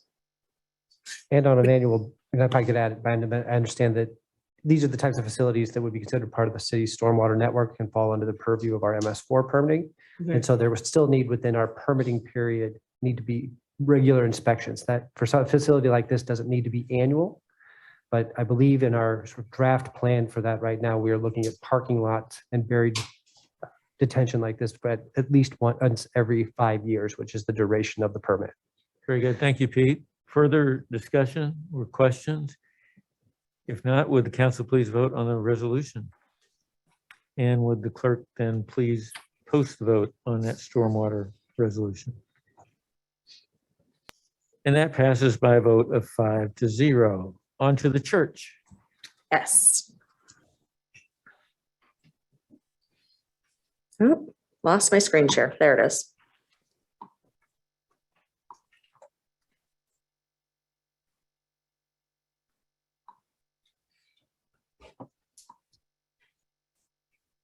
Okay. So this, again, actually, this one does not have 2 votes. This is a site plan preliminary plat that would be approved in 1 vote. So tonight it is the Living Faith Lutheran Church would like to do an addition. Their site right now is just under 7.5 acres, and that is split across 2 parcels that make up the church property. That is the reason that this has a preliminary plat as well, since part of the building addition will cross that property line. Now is the time to replat those so we don't run into building and fire code issues with the new building addition. So the building additions will add about 24,000 square feet to expand church programming. The new church total size is about 36,600. So this is going to be a very significant addition for them. The south building portion will add 8 new classrooms, a kitchen, laundry, offices, and restrooms. And the north building addition will add a multi-purpose gym, offices, homerooms, kitchen, and restrooms. I believe the south building is the one that functions as the daycare. The church currently offers daycare, and this kind of middle shape here that you see is the existing church. You can see here with the rendering that the upper portions of, excuse me, the upper portions of the additions include Nichiha and EFIS, but for the most part, those additions are brick that matches the existing building. There are no new site entrances. The 2 existing entrances will remain onto the public streets. There is a significant parking addition here to support the significant increase in space. That'll bring the site up to 207 spaces. The sidewalks will be extended and improved as needed for this development. And there are going to be 42 new trees planted and 80 trees that are existing on site that will remain. The stormwater, you can see here, is being installed, will include 5 bioretention practices that are distributed throughout the site, and that will provide for water quality. Since your packet went out, the applicant has resubmitted, and now the only remaining comments for the site plan and preliminary plat are related to needing to get additional soil samples to confirm the stormwater management design. We did get some samples, just not enough for what we typically require due to the site size. This time of year, it's hard to get those samples, so that will have to wait until the weather is more cooperative. And then additionally, there's a stormwater structure that is deeper than the SUDA standards, so it must be engineered. With the building permit submittal, they will provide those fully engineered plans for that. Those are the only remaining staff comments for the site plan and preliminary plat. And Planning and Zoning Commission did unanimously recommend approval. We do have members representing the church here in person if you would like to ask them any questions. Thank you, Amanda. Any questions for Amanda? Eric? Amanda, any concerns about light illumination from that increased parking lot getting into the neighboring residents? No, they would have done a photometric plan for this one. This was Jill's project, so I have not as familiar with the photometric plan as she would be, but they would have provided that, and we require no light spill past the property lines. And you can also see in the area of the new parking lot, they have headlight screening at the south and then multiple trees being planted as well. With that new parking lot, a couple questions. One is, how is that stormwater conveyed to the stormwater detention pond? And also, there used to be a lot in that field right there. I know that for years that's been used as a soccer field for various soccer. So my sense is that will no longer happen. Yes, I would assume that won't no longer be possible there. Shane, are you here to talk about the utilities a little more? Sure. I have to defer since I didn't do the full review. Shane Devick with CEC, 2486th Street in Urbandale. We have bioretention cells between all of the parking and then all the way around to the southeast side. Some of from the bioswales over to the southeast side, it's transferred through pipe. And then along the north side of the building, it's all on grade, which helps with infiltration and those sort of things. So there is quite a bit of bioretention and actual retention on the site due to the added impervious surfaces. Any other questions? Additional trees being planted. Can you give me the name on the landscaping plan?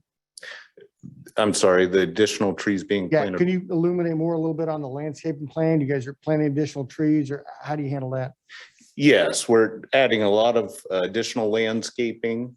We just, there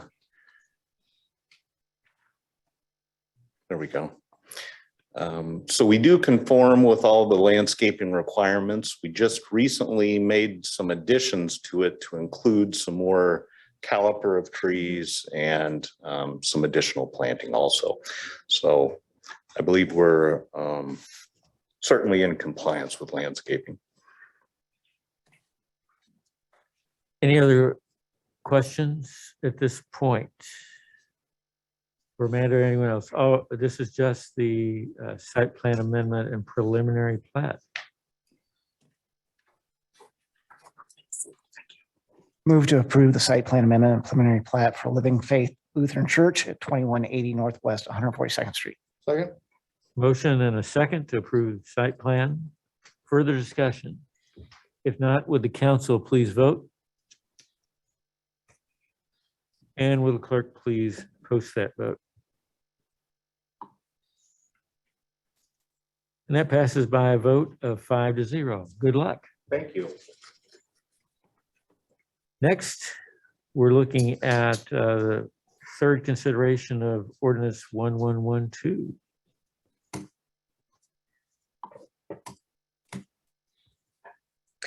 Good evening again. This, in addition, will also have two votes. One is for the third reading of the rezoning ordinance, and the second is for approval of the site plan amendment that is in compliance with that development agreement you all have seen previously. So as you know, this is for the conversion of the existing 112 unit motel to a townhouse style multifamily. The clubhouse will remain. The buildings will receive exterior cladding and roofing repairs. They'll be painted a warm off-white color with gray trim. Decks and other amenities around the site will be replaced and fixed as necessary as they get into the full building evaluation. The dumpster enclosure up here in the northwest corner will be expanded, and there's a shed next to that currently that will be removed. The pool that's existing on site will also be removed and replaced with an outdoor living space that has grills, yard games, patio seating, and Wi-Fi. That is included in the development agreement as some of the on-site recreational amenities that will be provided. The neighboring hotels, specifically to the north and south, are supportive of this conversion. The applicant has had some additional conversations with them since we've had the initial hearings for the rezonings. So they are supportive of the conversion and the use of the private street for on-street parking. And they did not feel it was necessary to require any fencing be installed along the property lines at this time. So it would be staff's recommendation that the site plan be approved without installing those fences. And if parking issues were to arise that could not otherwise be addressed through the permitting programs and such that the applicant has discussed, then we would look at the requirement to install a fence. I believe the development agreement maintained that capability for future installation if it became necessary. In addition, the site today exceeds the required landscaping. There are 37 trees the applicant's going to remove due to impacts from emerald ash borer. They will replace 14 new trees to be planted. Even with that, they're still in excess of the required trees on site. Additionally, there'll kind of be a general landscape cleanup, just a refresh of the site. The stormwater management is down here in the southwest corner. It will remain in that area, and the retaining walls will be replaced. It's a hole, so the walls will be down and not overly visible from the top of the site, but they will be replaced with this cast concrete style wall shown up here in the corner. So with that, staff has no remaining comments for the applicant to address, and Planning and Zoning did unanimously recommend approval. Tina is here in person if you would have any questions for the applicant, but we have not received any additional comments or revisions since the last consideration of the rezoning. Thank you, Amanda. Any questions, further questions? If not, we're looking at the third consideration. I would move that ordinance number 1112 be considered for the third time, placed upon its passage and adopted. Second. Now we have a second. Thank you. Further discussion? If not. Ask one question, Mayor.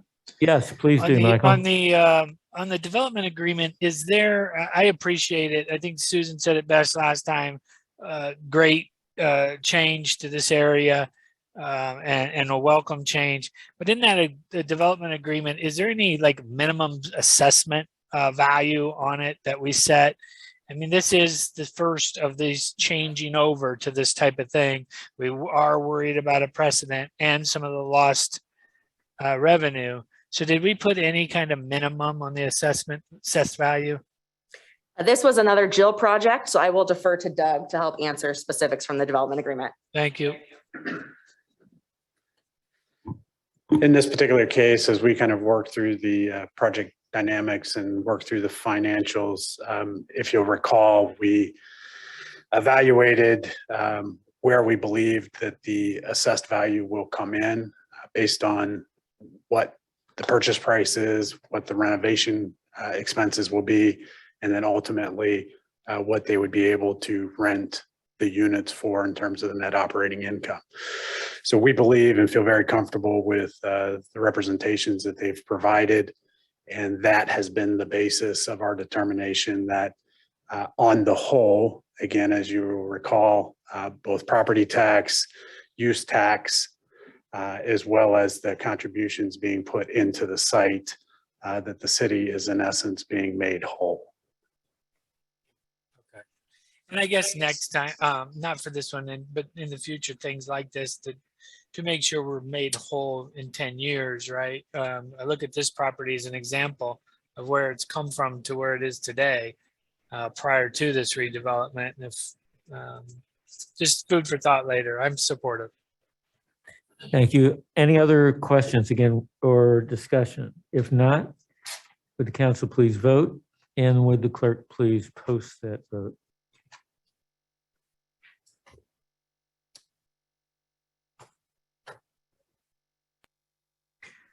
Third consideration passes by a vote of 5-0. Ordinance number 1112 is declared to have been enacted. Then we have the site plan amendment. Move approval of site plan amendment. Do we have a second? Further discussion? Hey, John, I just want to say before we move off this topic, what a great job that staff has done on this. And this has been a challenging project for a long time. It's something we've been looking at for quite a while. And I just think they've done a really good job in working through it. I believe it was Mr. Bell that seconded that. Would the council please vote on the site plan amendment and then clerk post that vote?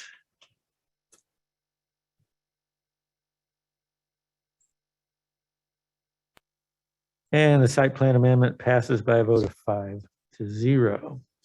Next, we move on to Horizons Event Center. You're almost rid of me, I promise. Tonight, we are considering an amendment to the declaration of site restrictions for the Horizon Event Center.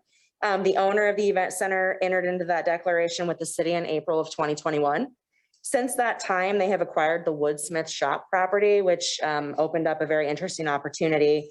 The consolidation of those properties adjacent to the city's Greenbelt Park and Maddox Parkway gives us a pretty unique opportunity to have one landowner controlling quite a bit of the land that was willing to partner with the city. And that allows us to look at a master planning process for that entire area to determine what the highest and best use is for long-term considerations. So Barker Financial has agreed to partner with the city through that process. But in order to explore those options, staff recommends that council amend the existing declaration to allow some interim use in building 1. The way the declaration is written today, building 3 operates as the event center, building 2 operates as the sport court and fitness center. And building 1 was to be idled until such time as the entire site was brought into compliance with the zoning ordinance.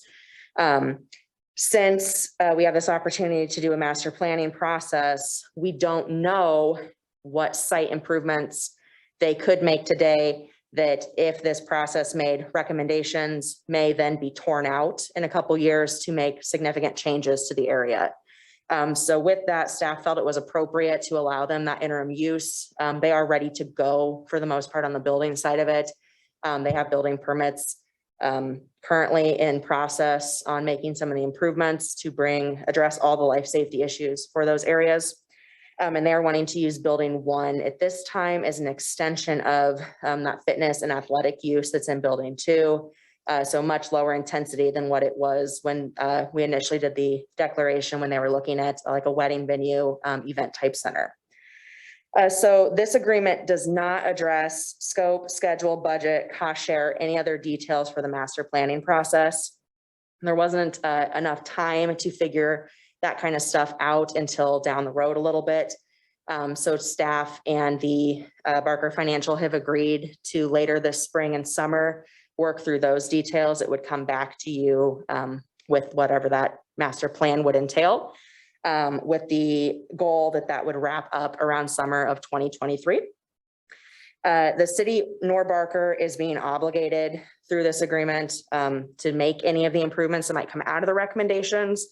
So this amendment is not going to force anyone's hand later to actually implement improvements that we don't know yet what they are.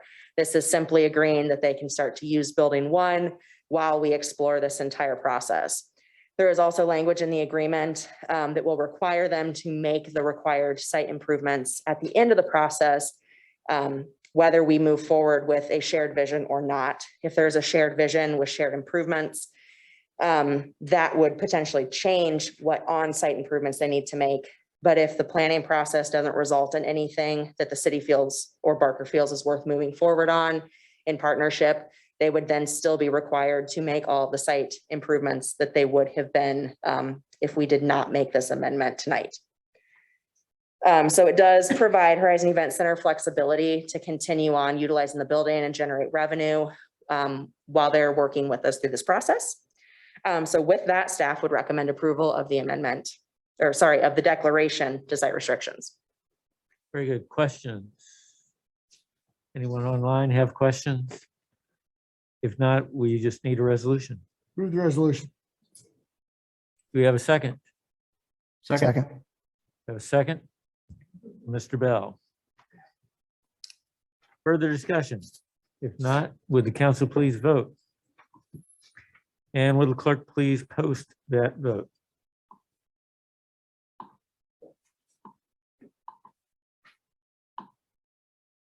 And that passes by a vote of 5-0. Anything further, Amanda, you'd like to discuss? No, I'm ready to be done. Thank you. Very good.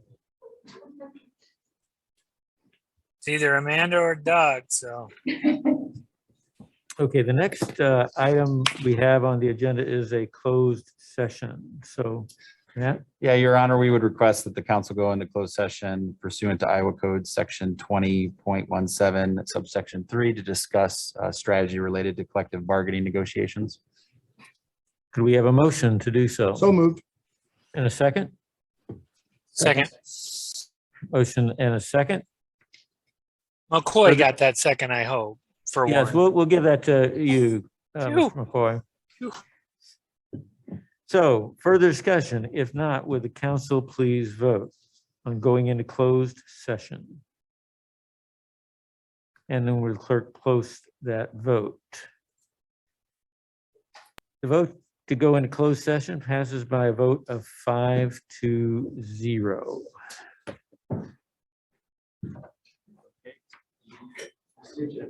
I got it. No, just a moment. Just a second.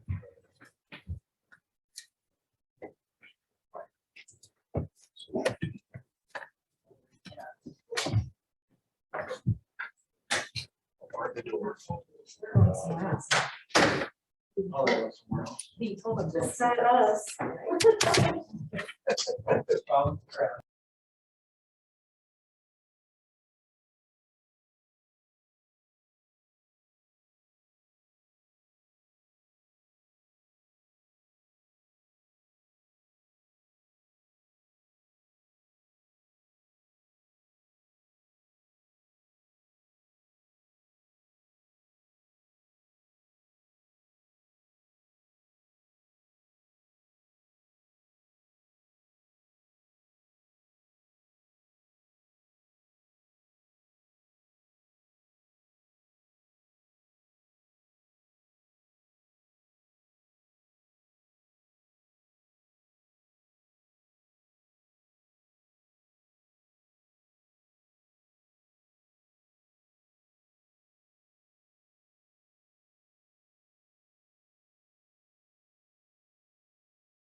And for those who are returning, Councilwoman Judkins, Councilman Weaver, Councilman McCoy, can you all hear us here in the council chamber? One moment.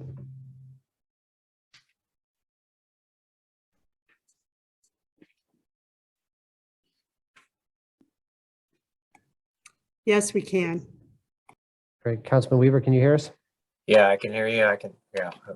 Couldn't unmute there for a minute, but I'm in now. Great. We're still waiting for Councilman McCoy to come back and join us. I think we move on. Out. We don't. No, you can just. I just gavel us in. No, you do. We need a motion typically to You'll have to vote, announce that yes. there's no action taken though, Yeah, right? got that. come out, Okay. And then you announce. Okay, do we have McCoy? We still do not have Councilman McCoy. One moment.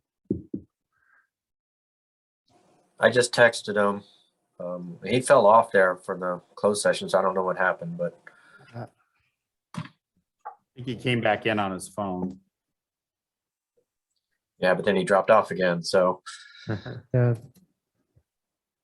One moment.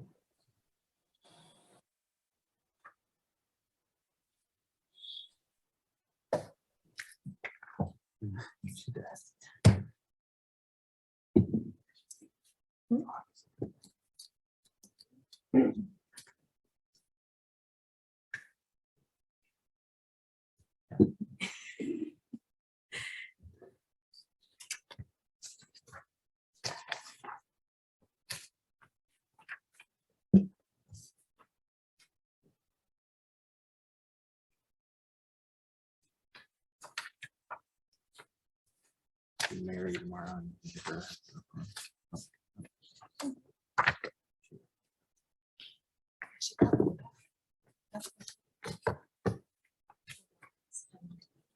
How about this? Well, how long should we wait? I mean, Hey, Rick, didn't the Elks also help fund the stretchers with the hydraulics in them as well? There's been like 3 different projects. I was gonna say, Wouldn't surprise me if they helped with that. Yeah, I think they did. I think there's that I one think and they helped on each one. yeah, I think they did too. It was like a $5,000 for each one of them. It was very generous. Hey, John, he's not responding to my text, so I would just move on if I were you. Just my okay, thought. if anybody, if McCoy wants to blame somebody, we're blaming Weaver. Everybody clear on That's that? fine. I'll take the blame. That's on the record. Yeah, okay. I need a motion to come out of closed. So session. moved. We have a motion. Do we have a second? Second. Thank you. Further discussion? If not, would the council please vote? And will the clerk please post that vote? Oh, yes, Matthew. Thank you. And I will mark McCoy as absent for this. vote. Okay, sounds good. So the vote to come out of closed session was 4-0. Let the record reflect that no action was taken during that closed session. All right, the next item we have on our agenda this evening is correspondence. Matthew, do you have any piece of correspondence that would be of value for us to consider this I evening? do, Your Honor. We received a petition today about 4 o'clock requesting for a special election. And Thank I you. would recommend that the council receive and file that petition. Could I have a motion to do so? Please. I'll make a motion to receive and file. Thank you, Second. Ted. Do we have a second? Second. A second from Susan? Again, all we're doing is receiving and filing at this Correct. point. Further discussion? If not, would the council please vote to receive and file the petition? I vote yes, Matthew. Thank you. And then please post the votes once those are available. That passes by a vote of 4-0, so that is received and filed. Your Honor, There- if I may, Please do.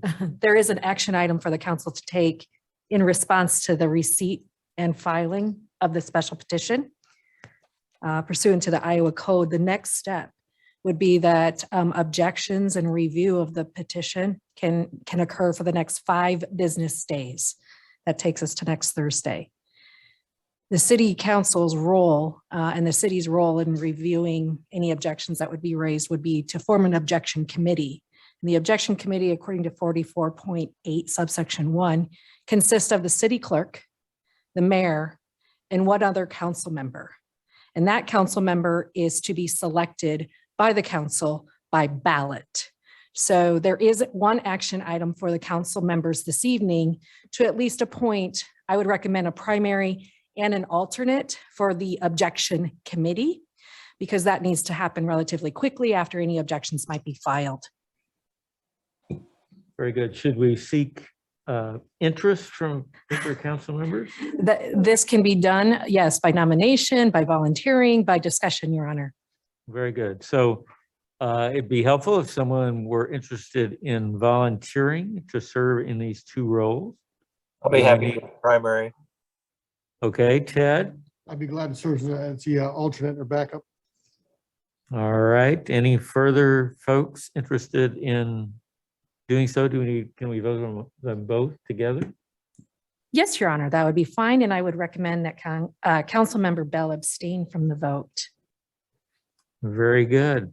Okay, so we have our primary nomination and our backup nomination. Our primary is Ted, and our backup is Eric.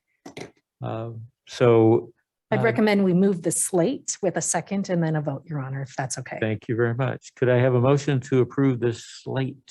So moved. Susan, and do we have a second? Second. Second by Eric. Further discussion? Hearing none, would the council please vote on approval of this slate? I vote yes, Matthew. I thought we were done with voting. So. Oh, no. And will clerk please post that vote? So that slate to serve on the objection committee passes by a vote of 3 with 1 abstention. Thank you, Your Honor. Just for everyone's just kind of what's in the future, this is obviously a unique process for the city. So we took a look at, what's to come next. The city will, after moving through that objection period and reviewing the objections with the clerk and the mayor, the city will then have an action item. The council will have an action item to, quote, call the election, end quote. Our recommendation is to wait until after the objection period runs before the city council would actually call that election. And I did check all of the dates, and it aligns within the statute to go ahead and wait until the February 24th meeting to make that action item. So we had thought maybe we would need to call the election tonight, but we can wait until the February 24th meeting to do that and still satisfy all of the requirements. Now, Your Honor, and to council, that gives any nominees or folks that want to run in the election a very short window of time, because we understand that the auditors were looking at, and the state was looking at, a March 29th election date. That provides 4 weeks afterwards for any sort of runoff. And it provides the necessary requirements of 32 days notice and 25 days notice for petitioning and the city notice to the auditor. So we are right there within a day or two on all ends of the spectrum on the statute. But I did just want to recommend to the council that we let this objection period pass. And then we would have an action item on the February 24th meeting to actually call the election. Pending any other recommendation or questions from Your Honor or the council, that's the recommendation of staff. Then let's say on the 24th, we call the special election. Again, we're of course have to wait for the auditor's office to check through there or see if there's an objection. How much time then from the 24th does a candidate have to file papers? The date would actually be March 3rd, Your Honor, and it's actually based off, the trigger date is actually based off the election date. So a candidate must file papers 25 days before the election date, assuming an election date is selected of March 29th. That nomination petition to be on the ballot would need to be required, would need to be received on March 3rd, because the 25th day is March 4th. It needs to be at least 25 days prior to the election, which would be March 4th. We recommend at 11:59 p.m. on March 3rd, any nominations would need to be submitted, Your Honor. And Matthew, that would require how many signatures? believe it was 57. 57, Your Honor. But that did not have the Dallas County canvas in it, did it? From Polk Did you County. Look at those numbers. We're going to confirm that number though with you. And one thing I would advise to Your Honor is because of the time dates and timeframes, we would, because we had a number of folks who were candidates for your vacancy appointment, we would advise them of all the information that we're sharing here in terms of dates does not preclude any candidate from starting a petition process for nomination now. Technically, the code says when the start, but that doesn't mean that they couldn't start today. Oh, certainly. So we would want to make sure that we communicate that out now to give ample time for the nomination process. And those petitions would be submitted to the county election offices, not the city clerk. Okay, in that'd this be case. a good clarification. There's a number of these little things that the three of us want to work through, put together one singular communication. Again, we'll do a direct, we'll publicize this information, but also direct communication to the candidates who were a part of the appointment process. Can I ask a And- question? Go ahead, Ted. Are we bound to the March 29th date? Is that a requirement because of the county, or can we push that out if we so chose, like another 2 weeks or something, just to give them a little more time? That's a great question, Ted. Thank you for bringing that up. You can. You are not, let me start with answering the questions in a full sentence so they're not, the record's not confused. We are not bound by March 29th. That is a recommended date based on the runoff. The idea of if we need a runoff needs to happen 4 weeks after the election. 4 weeks later would be April 26th. I am told that May, June, and July are blackout months for election. So if you want to account for a runoff, May 29th is your last date. March 29th. If you would like to take a little risk and move that a couple weeks to the right, let's say an election date of, I don't know, 2 weeks later, April, looking at my calendar here, April 12th, for example, or April 19th, you certainly can do that. The idea with two kind of considerations. One, 4 weeks later for a runoff puts us in May. I'm not quite sure how that will play out with the auditor in a runoff, but the second point is they already have special elections going out on March 29th. So there is some sort of sense of, they didn't confirm this, but a sense of financial, economy or economy of scale, right, to do 2 other elections on the 29th. But good question. Thank you. What would trigger a runoff? Okay, well, If you- unfortunately, in my statute, I did pull the statute up, but my computer died in battery in the closed session. It would be similar, Councilmember Weaver, to what would trigger a runoff in the regular election. So if we had a number of candidates who submitted nomination papers and it didn't reach that That's it. the 50 plus threshold. 1, and in this case, it would be kind of 50% plus 1, because there's only one position available threshold. So let's say you had 5 candidates, for example, for the 1 seat, there's probably a good likelihood that you would probably hit a runoff in that scenario. I can't guarantee it, but there could be a likelihood there. And the risk that we run is we don't know what happens if it pushes into those blackout months of May, June, and July. It could mean that runoff election doesn't happen until 3 months later, because of the way the state code is written. Those are some uncertainties, because again, we haven't been down this path where we're that close to those blackout months for elections. Does that answer your question, Ted? And again, Yeah, you don't have to call the election or select the date until the next meeting if you would like. I mean, again, my recommendation prudent wise is to wait until the objection period passes, which is 5 business days. And then if you want to have a special council meeting, perhaps you could do that, or call the election, on the 24th.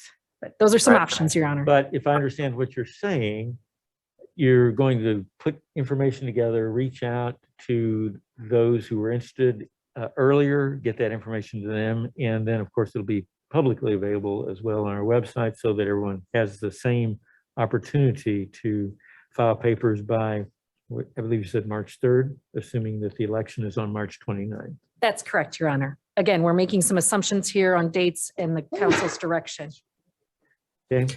But also if you Further- could find out for us, what would happen if we had a runoff that ran into the blackout date, just so that we know what that means. We You know what I will mean? track that down as your staff and get back to you all on that issue. We'll add that to the memo. Thank The you. date on that 5-day period that we talked about. Yes, that would be next Thursday, The 17th, I believe.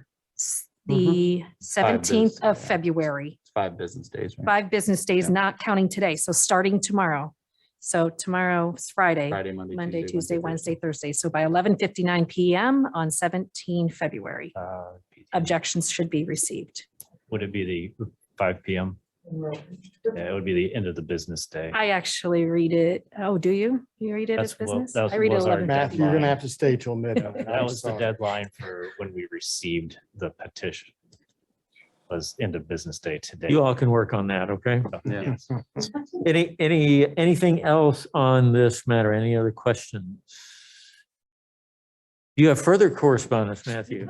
That is all I'm bringing to the table tonight. Well, thank you. Correspondence we have. All right, we'll move on to reports. Pete, we'll start at your end of the table. Thank you, Your Honor.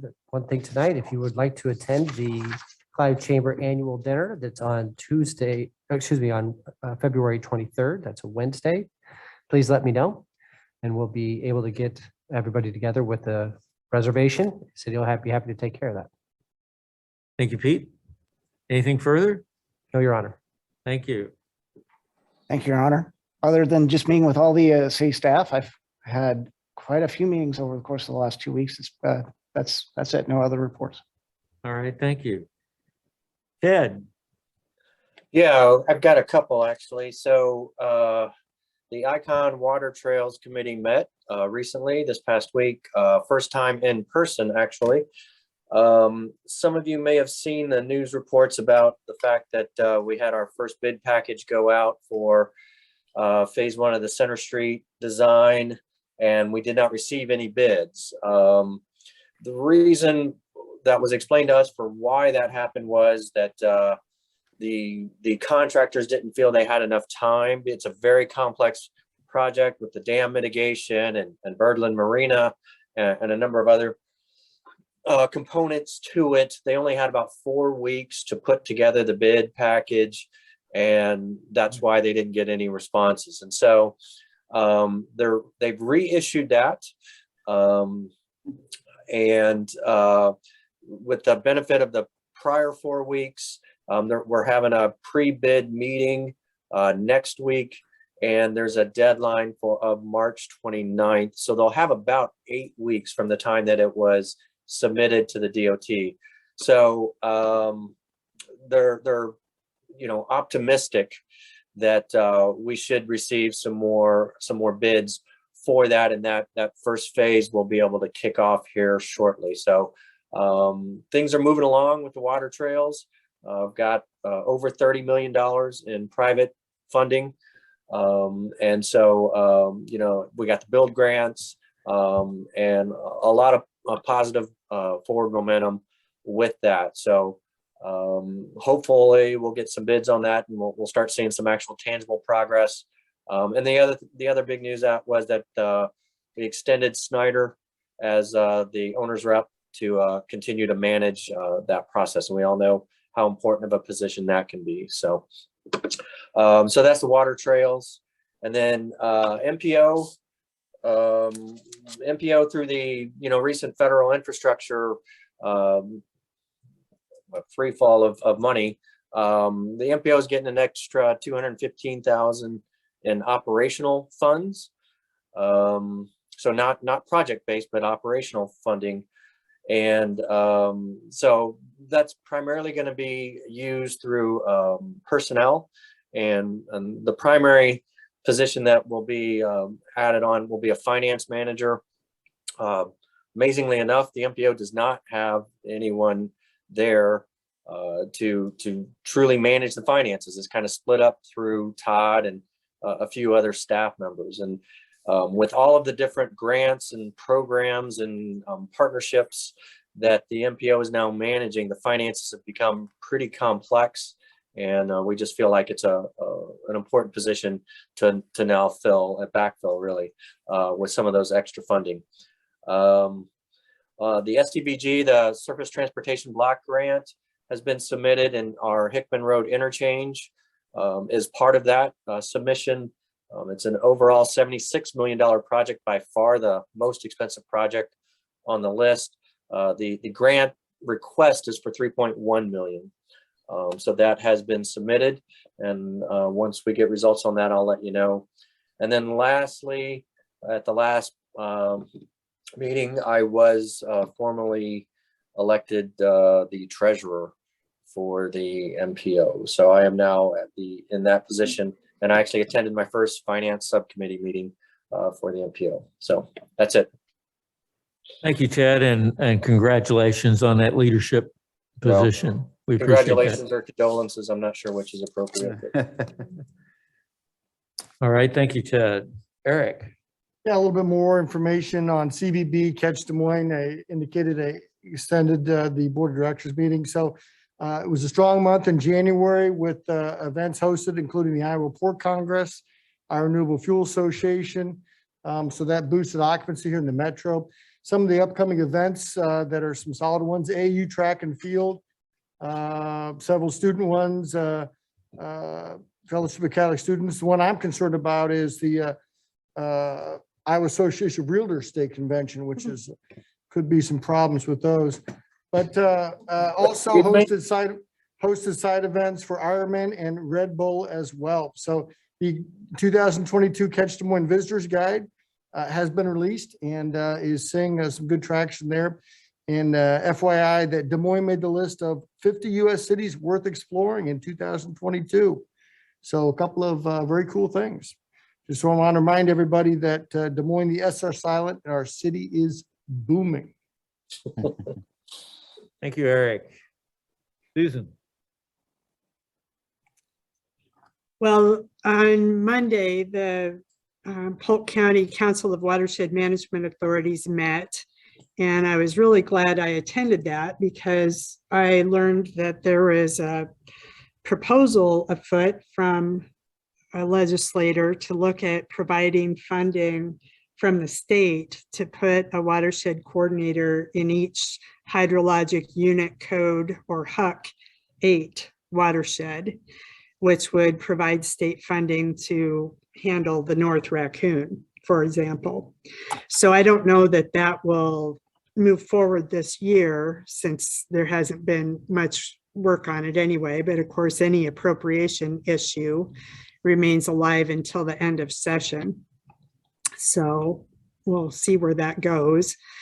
I then attended a meeting involving mostly watershed coordinators who provided some really interesting information to use in terms of the benefit that watershed management authorities have been bringing since their inception about 10 years ago.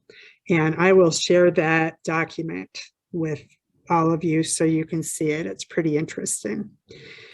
On another note, Matt, I hope you might give the group a little bit of an update of what's happening with some of the tax discussion that's happening with legislators. I was really interested to find out late last week that, of course, we've all seen the excitement being mentioned related to environmental groups liking the idea that there would be a sales tax increase, which would start to fund the Natural Resources Conservation Trust Fund that was kind of approved as a constitutional amendment almost 10 years ago. Next time the state would raise a sales tax, that would start to be funded using 0.3% of the increase. And so I know they all think that under the Senate tax proposal that would happen, but that is not what legislators think, because of their approach of taking over the sales tax that's already being collected by cities and counties. So I think it's worth this group hearing a little bit about it and being aware that this and many other elements of the tax discussion will be reviewed at a meeting that the Taxpayers Association of Central Iowa will be having on the morning of February 23rd at the Botanical Center. So that's it for me. Thank you, Susan. Did McCoy rejoin us? No, the councilman has not been able to rejoin us. I would say, building on what Councilwoman Judkin just said, this is one that we've been tracking very closely as a staff and continue to be in regular communication with the other Metro staff and the League of Cities as well. At this point, some of the bodies that the city has worked through traditionally to stay on top of these things, Clive working through the League of Cities, using that to communicate more broadly to the entire legislature as opposed to just Clive's delegation, which we could always go to directly. They've positioned themselves undecided right now on that Senate legislation, not because they're in favor of some of those nasty triggers that would be in it, but more so because they want to make sure that they continue to have a seat at the table and further refining it. The most troubling aspect of the bill right now is the whole make cities whole, that promise that we've seen broken to cities in this state many, many times. So I'm not casting aspersions on any particular legislators when I say that. I'm only stating something that Clive residents and businesses and everybody who voted in favor of Lost here in Clive with specific purposes for how those dollars would be spent, they have made their voice very clear on this. And so we want to make sure the entire legislature understands what the Clive voters told us and what we have since been able to do because of that direction received from the voters. Thanks, Pete. An interesting addition to that too is this week, the House tax reform proposal has moved forward to, and it will be, I think, becoming a vote in the chamber here. And it does not include that piece that the Senate proposal does related to Lost, and nor does the governor's proposal. So it'll be kind of interesting to see over the next weeks and probably month how the two chambers and the governor's office come together on this, and we'll definitely be watching it and providing updates to the council. All right. Any additional updates from legal counsel? No, Your Honor.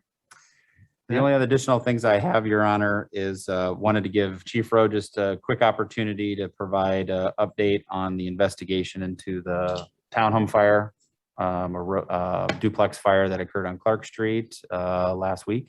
Chief? Found out today there's really 3 fire investigators that were involved trying to figure out what happened.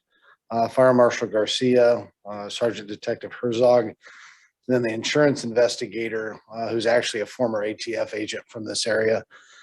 They interviewed the occupants, and based on what they saw and digging out the fire, they cleared out the fireplace around midnight and put the remnants on a lid of a plastic tub and left that in the garage, which is a bad thing to do. We actually get a lot of fires. Folks will clean out a fireplace and they'll put it in a bag and set it on the deck, and then the deck catches on fire and gets into the house. But that they're all in agreement that that's how that fire started. Thank you, Chief. Thanks, Chief. Just a couple other updates, some really great news. I'll share some more details to you tomorrow. Kudos to Richard and particularly to Rachel Conrad and Tiffany on our staff who put together in kind of a hurried fashion the grant opportunity with Iowa Finance Authority, where we received a $500,000 grant, $500,000 grant for the Greenbelt Landing Phase 1. It's a huge opportunity there. It was one of those kind of first come, first serve type of opportunities, and we were ready to go as we're getting ready to submit the site plan for Greenbelt Landing Phase 1. So really excited about that. That gets us a long ways. We're kind of close to that $1.1 million gap through fundraising and grants yet to fill to move that Phase 1, that $5.5 million project forward. So really excited about that. And I'll share this tomorrow as well. Just a lot of dates out there of things that are coming up that particularly as we get into positioning maybe some strategic planning dates for workshops in August. Would love your feedback on that. A week from tonight, we'll also have University Boulevard flood mitigation virtual neighborhood meeting. And I'm sure the Zoom details with that. This is Doug and our consultant Stan Tech kind of presenting the latest information that we have on the modeling for that flood mitigation area. So, and that'll be coming forward to the council as well for an update in March. Then obviously we have the DC trip coming up in May and how that'll impact potential council meeting. Just a lot of dates out there in the future. Wanted to mention too, the last Friday in April, I believe it's the 29th. Is our tentative date for that morning for employee appreciation breakfast. We're going to do it in the apparatus bay at the new public safety facility.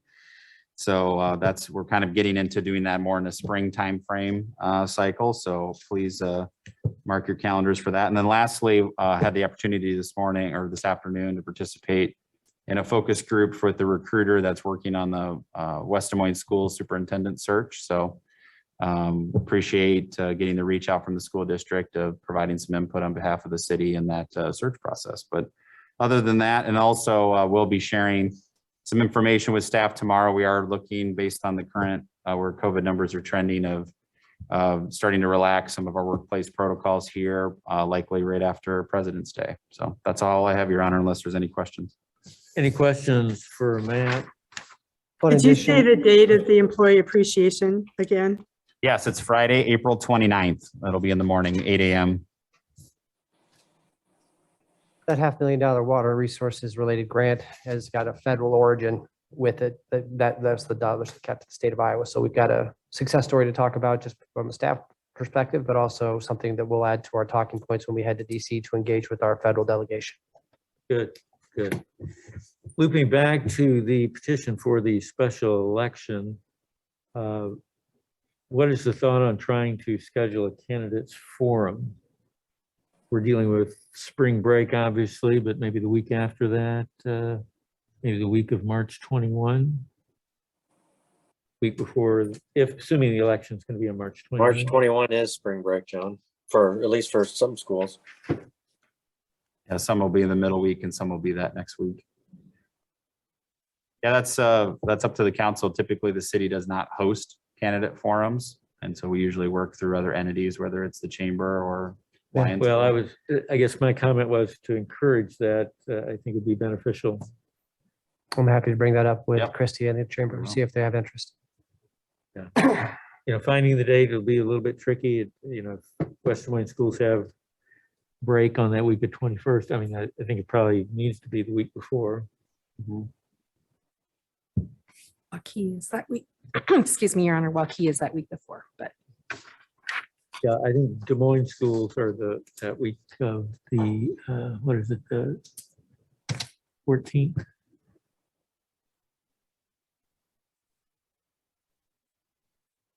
All right, any other items for the good of the order this evening? Seeing none, we'll adjourn at 8:48. Have a good night, everyone.